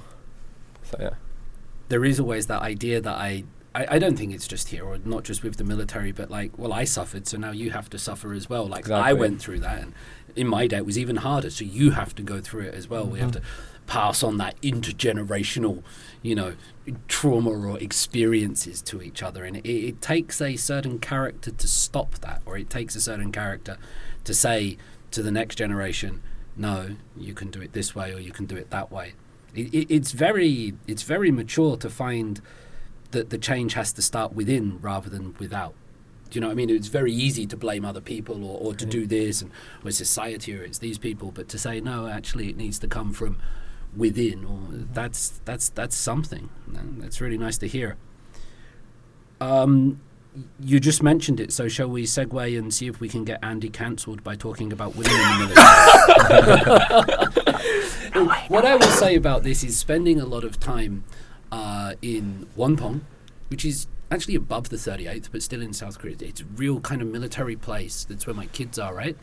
I see lots of female soldiers. Now, they're there not because they have to be. This is not conscription, but surprised me, like, wow, there's quite a few there. I guess one of the big stories, it's not a story, but this only applies to half the population. And what I get from this is that I look at my two kids, Edward and Elizabeth, and Edward, they both have British and Korean passports, and Edward will have to make the decision when he gets there, do I keep this Korean passport?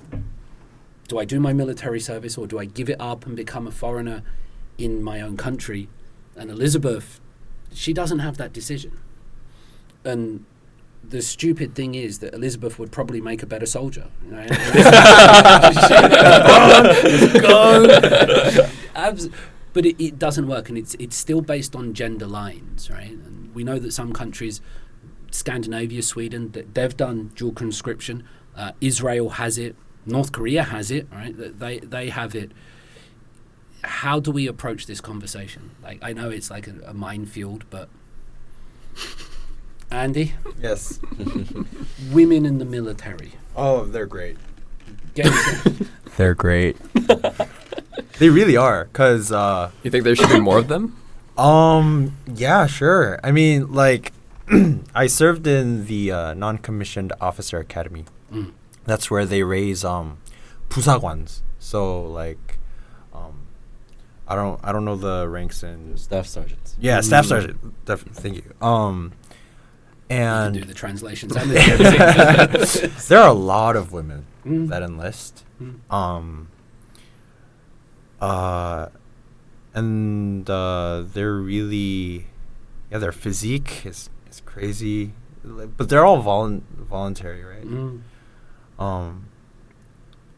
And I'm really careful in saying this, but I don't know what'll happen if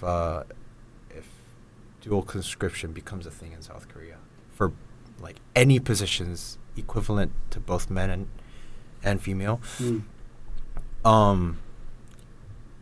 I don't know what to expect, to be honest.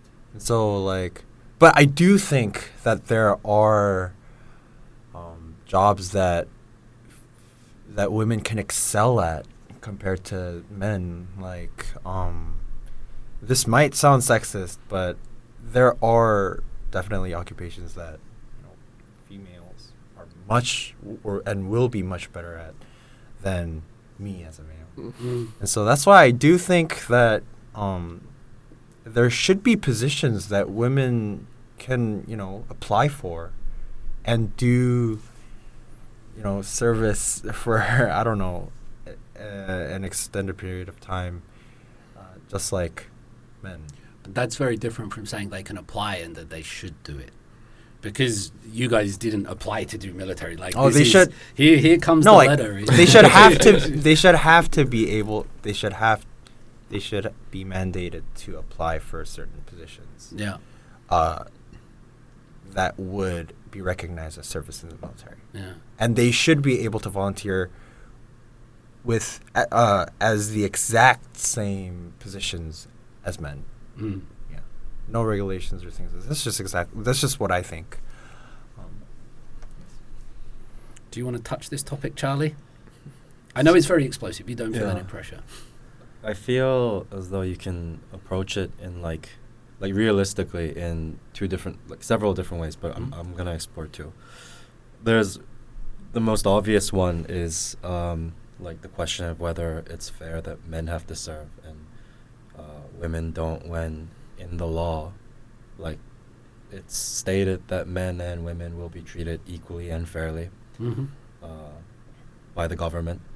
That's simply not the case when men have to go and women don't. Mm. But I think another way to look at it is I think it's a question of efficiency. When you are on base, I feel like Inu and Andy's probably seen some people who just don't want to be there, Mm. and there's realistically, who really wants to be there? They'd rather be at a PC방 or with their girlfriends or their friends. Mm. None of us want to be there, but it's like, if you're there, you may as well make the most of it and try to do a good job. Or there are people who are like, I shouldn't be here, and they're going to pay me the same anyway, Mm. so why should I be doing this, right? Mm. And so I feel like the latter is, there are more people like that. Mm. And that's a huge waste of money, right? But I feel like if we can slowly transition into an army where it's more less conscription and more people volunteering themselves, Mm. then we can very easily build a very efficient and capable army, capable military system. So we're 50 million people. That's more than Canada, Mm. right? And a very, very small piece of land, right, compared to most other nations. Mm. That works, I think, in our advantage, at least in terms of the military, just being, in proximity with other bases. Mm. And so the question is, how do you get more people to enlist voluntarily? Right now, the pay for a sergeant is close to 1 million won, which is like $900 USD. So that's significantly better than what Inu and Andy probably got paid, because it's a very... That's a month. Is Yeah. it? Yeah. So this was a recent spike in the pay, right? Mm. So now 10 people 10 sergeants on a base will get paid close to $10,000 a month. And now there are millions of men in the army, right? So that's several hundred millions of dollars being spent on a lot of people who probably don't want to do their jobs properly or efficiently. If you reduce the numbers of inefficient, lazy people who don't want to be there and replace them with people who are voluntarily there to, do a good job because it's their livelihood, and pay them good money for it, like the States. I feel as though maybe there will be a disparity in the men and women even at that point. But at that point, it won't be a question of what's fair or not. We will have people who are proud of their jobs, or at least doing it because they have to, because it's their livelihood. And significantly less money will be wasted on men who have been forced to be in the army and don't want to do their jobs properly. So if we can transition into that over the next few decades. And it's not like we're here alone. We always have the help of the States here with us. We have, even near my base, we had several garrisons. We have one in Yongsan. We have one, all over the country. And that's just my opinion on what we can do in the long run to tackle this issue of men being forced and also building a more capable military. I'm sold. Rather than getting everybody to do it, build an elite force of capable people, irrespective of their gender, that can and will do it. And it's already shown that women will join the military because they are there already. There are numbers of them, and just get it down to the people that can and will and do it. Make sense, Yeah. Does Charlie have your vote? Oh yeah, definitely. No, I genuinely. So. I think women are less likely to start wars, in my opinion. I think. Wait till you get married.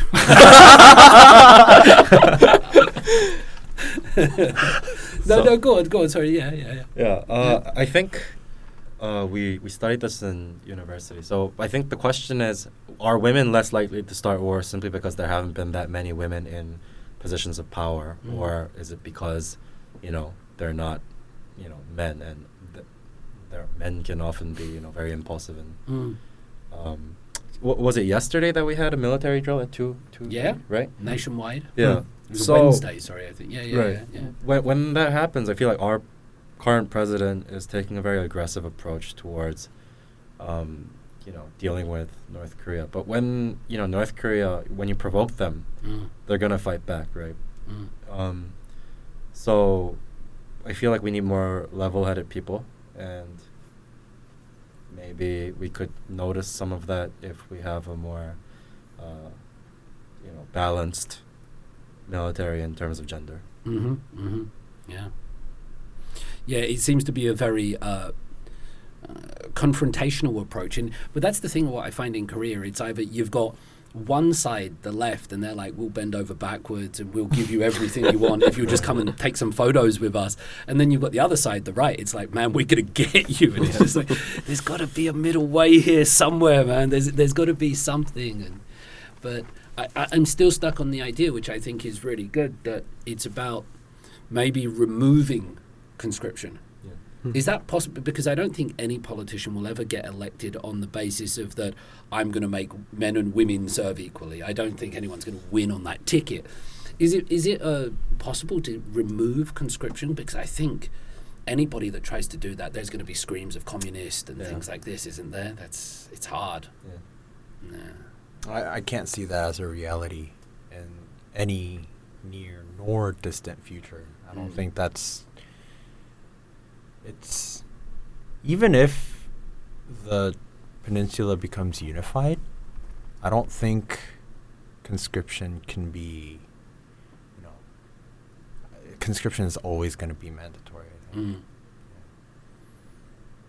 It's something, isn't it? Because it's just where you're born and who you are, and you can be with people from the United States or Canada or other parts of the world, and it's because you were born there, then that's your duty and that's your conscription, and everybody else will have completely different experiences. It makes the identity, it makes Korea what it is, absolutely. So I think, wow, amazing. We've solved the idea of whether women should serve. K-pop members. This is an interesting one for me. Or Son Heung-min, or people like this. Is this democracy? Is this equality? Because Charlie, you're mentioning the law, and you say, the Constitution says men and women should be served equally, and if I break the speed limit, or you break the speed limit, or Lee Jong-jae breaks the speed limit, it doesn't matter if we're famous or not. The law's the law, right? Yeah. Do you have a take on this with power and influence? I noticed the current president didn't do his service, right? But what's your take on? My niece is so angry because Monster X is serving. I mean, like personally, I don't mind at all if BTS doesn't go or Son Heung-min doesn't go, and it makes sense that they would make so much better use of their time if they didn't go, if they didn't serve. But if you look at it from like the whole nation's perspective, I think that kind of like every time you give them the option of going or not going, it makes it look the duty as if it's a chore, like a replaceable chore, and it kind of takes away the sanctity of the whole your duty as a citizen. And it works also for women because they're also citizens. So as a rule, as like I don't know, or as of now, it's conscription for a woman is definitely not efficient or realistically possible. But I think for both women and BTS, Monsta X, the ultimate goal should be that like it becomes a very strict duty, just for the sake of the people guarding the nation and because we're all citizens. But as of now, like if Son Heung-min didn't serve, like I wouldn't be angry or I wouldn't have any problems. So yeah, he got that Asian Games gold medal. Yeah, so he doesn't have to. I mean, by law, he doesn't have to, which is a beautiful decision. But very thankful to that. Yeah, Andy, your take on celebrities? I actually had a very unique experience. Yeah. I was able to play basketball with one of the members of EXO, Chanyeol. I don't know if you've heard of him, but is he any good? Yeah, he's really tall. You sound like jealous, a fanboy. He's really tall. He's just super good looking. Yeah. Everyone on the base, they were just like, like a celebrity, like eating in our 식당. Yeah, that's crazy. Yeah. And how good looking is he with his head buzzed and things? Oh, he was. But they all had their hair. Their hairs were long. Okay. They were working as like military musical singers, and they were actually doing concerts all over the country. And for other army people or for army people as well as civilian. Okay. I don't know. Yeah. I have no clue. But they were actually using their talent in their military service, and I actually thought very highly of that. And I actually got to talk with Chanyeol, and I was like, "How long have you left in your service?" And he said, at that time it was like 5-6 months, I think. I was just jealous. That's when I was like, I was a newbie. Yeah. And I had a really long time left. But it was a great experience, and I think celebrities can use their talent to their full extent, even in the military, just like Chanyeol. Yeah. I think he's a very good example of a celebrity going. And Park Hyo-shin as well. Park Hyo-shin, Changmo, all these people, they're actually revered in a way by like the people that have done their military service. They have a lot of money. They probably have their ways out, probably. But just having the audacity to just do what everyone else does, and fulfill their obligations. I think it makes people that have been to the military view very highly of them. And it blows you're absolutely right, and it blows my mind what Korea is achieving with all this going on. I mean, it's so easy to look at all Korea's success and what it does and all the things that it does right, and amidst all of this, amidst all of the cultural phenomena, the modernization, it's dealing with this issue of the men being required to do this, and men are still choosing to do it. It really needs to be, I think, applauded that Korea is getting through this. Is there anything we're missing? Because I know these two questions feel like my questions that I did, like should women serve or should K-pop members serve? Is there anything that people that haven't served don't get, or is there anything that we've done we haven't said thus far? It's like, yeah, but if you serve in the minute, there's this, or you need to talk about this. Is there anything we're missing? I feel like we've been delving into some very serious topics. So yeah, I think it's something that we can all relate to. So we have a punishment system in the army, and I got into like a lot of trouble all the time. But what you do is you get your duffel bag. Yeah. It's called 올차려. So you have to you're like on all fours, and then they're just gonna be yelling at you, and then you have to like whatever they say you have to repeat back really loudly, and then like you'll have this huge duffel bag that you march with, and your helmet on and your gun, and then you just have to run. At least on my base. But my base, it was so much more tough because anytime I could get caught doing something wrong, I did. So, but I had a really good relationship with my captain. What kind of wrong stuff were you doing? You're allowed to give us some insight? Yeah, so Andy previously said if you get caught, then you get your brakes cut, right? Yeah. But my captain really respected all of us. So he didn't cut our brakes, but he said, I'll give you something worse, and that was the punishment. So we got caught drinking, and we had smuggled the alcohol in. So we brought the alcohol in, and then we got caught drinking throughout the night because we started drinking at 10 p.m., and then we got caught at 8:30 a.m. Jesus. And then it's good drinking. Yeah. And so we were sleeping, and the captain stormed in on a Saturday because it was his day off. So he had come all the way back to the base to see me and my friend, and he woke us up. He said, I'm going to give you 15 minutes, get your gear, get your duffel bag, your gun, your boots, and your helmet, and meet me outside. And it was raining. It wasn't like a drizzle. It was like raining, like you can't breathe because it's like, unless you like wipe it away from your face. And you're hungover, I guess. Crazy hungover. Crazy hungover. Yo. And then he said, okay, we're going to start running, but not before. And then he had his hands behind his back, and he brought out the last 2 cans of beer that we didn't drink, and he made us one-shot them both. What? That probably helped, actually. That was probably quite clever of him. But on 15 hours of sleep after 8 hours of drinking, 10 hours of drinking. Yeah. So our track, it was like a track, just like a regular track where we just run. And so I made it 50 meters, and then I started throwing up. And then my friend made it maybe 10 meters more, and then he started throwing up. And then by the end, we were crawling. Yeah. And he made us do all sorts of stuff. He was crawl from here. He's like, do you see that light post all the way over there? You crawl on all fours, touch that light post, and come back. And whoever comes second, we'll do it again. So that's great. That's amazing. Yeah. And the mud is like mush. It's like quicksand, right? Our hand is it was going up until my elbow. We're pulling it out. I think it took us 20 minutes to go there and come back. And then we were did you touch it first or second? So we were 10 meters away, and I was like, listen, let's just get in there at the same time. Let's just time it. Yeah.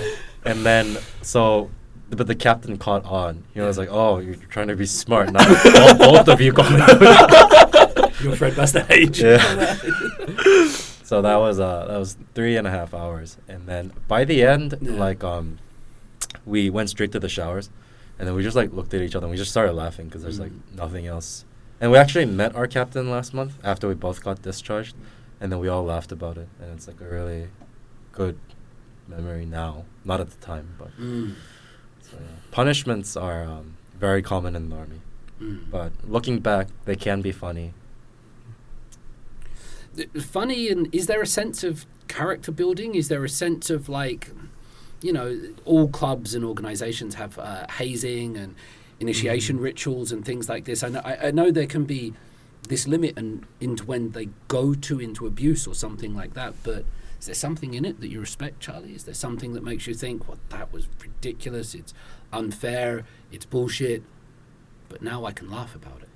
I think the way we saw it was like, this is the price we have to pay to do shit like this. Inu mentioned that your phones, he had them in cabinets, right? And that people had 2 phones and 3 phones. So I had 2 phones and I got caught with that. And so I had to do a month of kitchen, cleaning the kitchen. So that was hell. And then I also got caught like FaceTiming, but Andy mentioned you have an app to block your camera, right? Yeah. I lied, saying that I did it, and Yeah. then I unlocked it to FaceTime my friends and my girlfriend. Got caught doing that, and so everyone does it, but I was the only one getting caught. Andy's looking at you going, not everybody does it. I did it. I got caught smuggling scrambled eggs because there was like a quota. Yeah. It was like 1 spoon. It was like 1 scoop of scrambled eggs per person. I was like, this is bullshit because like I'd rather not eat scrambled eggs if it's gonna be like, you know, like a fistful. So then I went back to the kitchen because I was on kitchen. I was cleaning the kitchen for a month because I got in trouble. Yeah, for something else. Yeah. But I had access to the scrambled eggs, so I brought like a bowl full, and then I got caught eating that. So. So all this is going on while I'm like going on missions, and then my friends would be like back from the mission. They're like, "Oh, we're gonna go to the PX," and I was like, "Yeah, I gotta wash dishes now." So that's amazing and interesting to hear. And I think, you know, if you survived, it changes you, it gives you the stories, and then if you can meet up with your captain and your friends afterwards and joke and laugh about it. And laugh about it. Yeah, that's it. It makes your stories a little bit pale in comparison, doesn't it? You know. Oh yeah. You never very bland time for me. Is there anything else we've missed? I feel like this. We got there. I just wanted to say something about what you can really get from the military experience after you've gotten discharged. There's 2 things. There's discipline and there's good memories. And discipline-wise, you really learn to be able to take in really bad shit and cope with it and not have that show on your face or as like an emotion. And I think that's one of the most valuable skills that I learned because not only in the military, Korean society, there is the Yugyo Sasang, there is Confucianism, there's the hierarchy between ages, and especially if you're trying to get into like a Korean company, like a Taegyeop, you have to know how to discipline your way out of tough situations with people and with what you have to do. And I think the military really grinds that into you for a year and a half. And like whatever you do in the military, like whatever your occupation is, you don't leave as like a soft like boy, I don't think. Because everyone that does their year and a half experience comes out as a sergeant, and the majority of people that have gone through this experience would learn to take responsibility, would learn to treat both your superiors and your lower juniors, and I think that's something that is very good to go through. And the second one is It good. toughens you up, basically. Yes, definitely. Gets you to deal with shit. Yeah. Mm. And the good memories part, even after getting discharged, like, I really miss the routine life that everybody in the military has to go through. So it's not just you that's having a hard time. It's everyone's sharing the same common goal of someday getting out of here. Mm.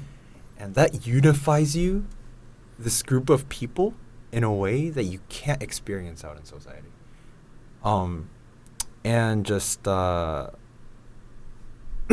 like going out in the morning, like in the winter, like, wearing all your clothes with like a cup of 맥심 화이트 골드 and like borrowing a masse from your 후임, Yeah. and just taking that smoke like in the morning, like crisp winter morning. Mm. I just can't forget that. Hope my mom doesn't watch this. Coke and smoke. But yeah, things like that, just, it's great. Something you can't ever experience again in your life. Because you'll never be a 병사. You'll never be a soldier. Even if you do go back into the army, you're going to go as like a staff sergeant or an officer. But those things, I think about it from time to time, and I really do miss it sometimes. The maximum weight of gold and the tambe, they don't taste like they used to. I don't even They I don't never even taste touch like it. that. I don't even look at it. Yeah. Because it's not gonna bring me that same satisfaction. Right. And it might suck sometimes, but it sucks equally for everybody. And Definitely. you get through those things. Yeah. I'm feeling a bit of Derry Manjok even listening to it. Yeah, I'm kind of sitting here going, well, I want to do a bit of it now. I think it's just because I'm so competitive sometimes. It's like, well, you did it, now I want to fucking do it. No, totally get it.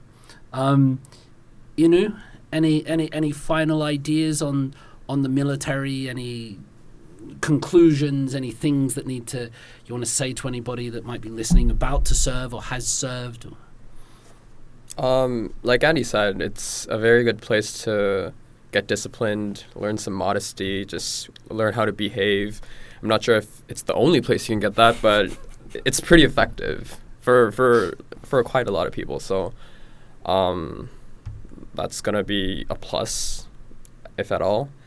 And so at the military, like, everything you do is practically based on orders, so everything's given to you. Like, you don't act by yourself. You shouldn't. And there are actually times, especially I think it was like several months after I got discharged, and I felt a bit lost in the sense that I was so used to the year and a half of people telling me what to do, and the military obviously wasn't like a beautiful experience, but it was very what's the word? Like 안정감? Stable. It was very stable in the sense that there's like a weekly routine. I literally don't have to think. And there are certain times that I really miss that because I have these phases of feeling proactive and then like feeling very not wanting to do shit. And when switching between those personalities, sometimes I really wish like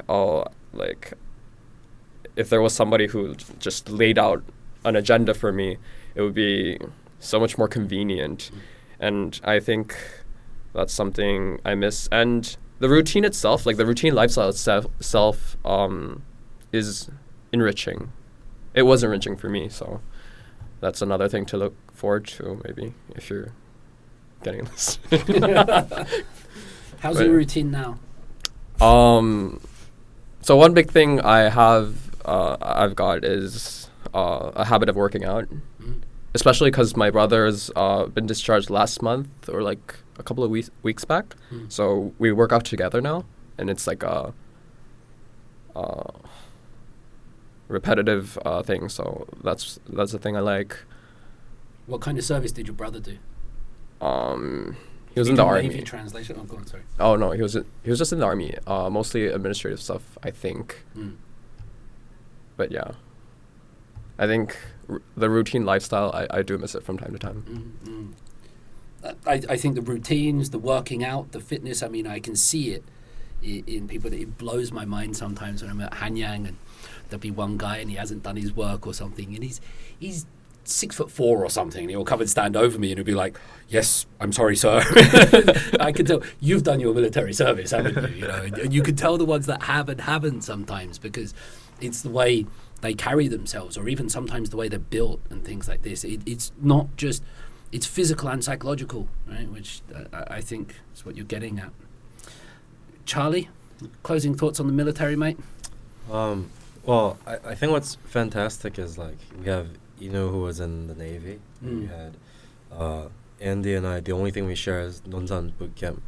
But the fact that we all went to the army as three, relatively different individuals, and whether it's the three of us or all Korean men who have served, you can just sit down and there's always something to talk about because we've all gone through the same thing. And I don't think there are many other things, at least in different cultures, where you share this one thing. But for Korean males, whether we like it or not, we all have this one thing that was a very big part of our lives. And so we can always just sit down, get a drink, and talk about it. And just, through talking about our life experiences in the army, we become closer. And I think it's definitely something that wasn't easy, but I have no regrets doing it. And if there is such a thing as like a next life, I want to serve exactly with the same people at the same base doing exactly what I did, and I have no regrets. Wow. Thank you all. Amazing. Good stuff. Thank you. Thank you. Good. Done. That's it. Awesome. That was funny. I enjoyed that. That was brilliant. Did we live up to your expectations at all? I didn't have any expectations. Even better. Yeah, no, I didn't know what to expect. I've never done it with three people like this. It's nice.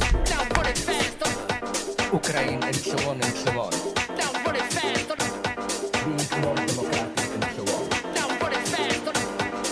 Exploit us and so on and so on. Racist cliches. American dream! I do want to ask Representative Gates. American dream! Political correctness. American dream! Man, you see how woke I was? I called you out. 본래 부처님의 가르침으로 돌아가자.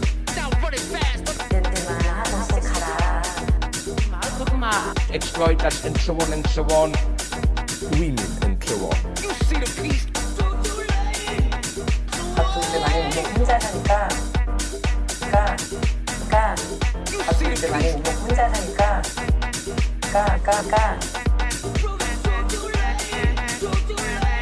Holocaust deniers and so on. Ukraine and so on.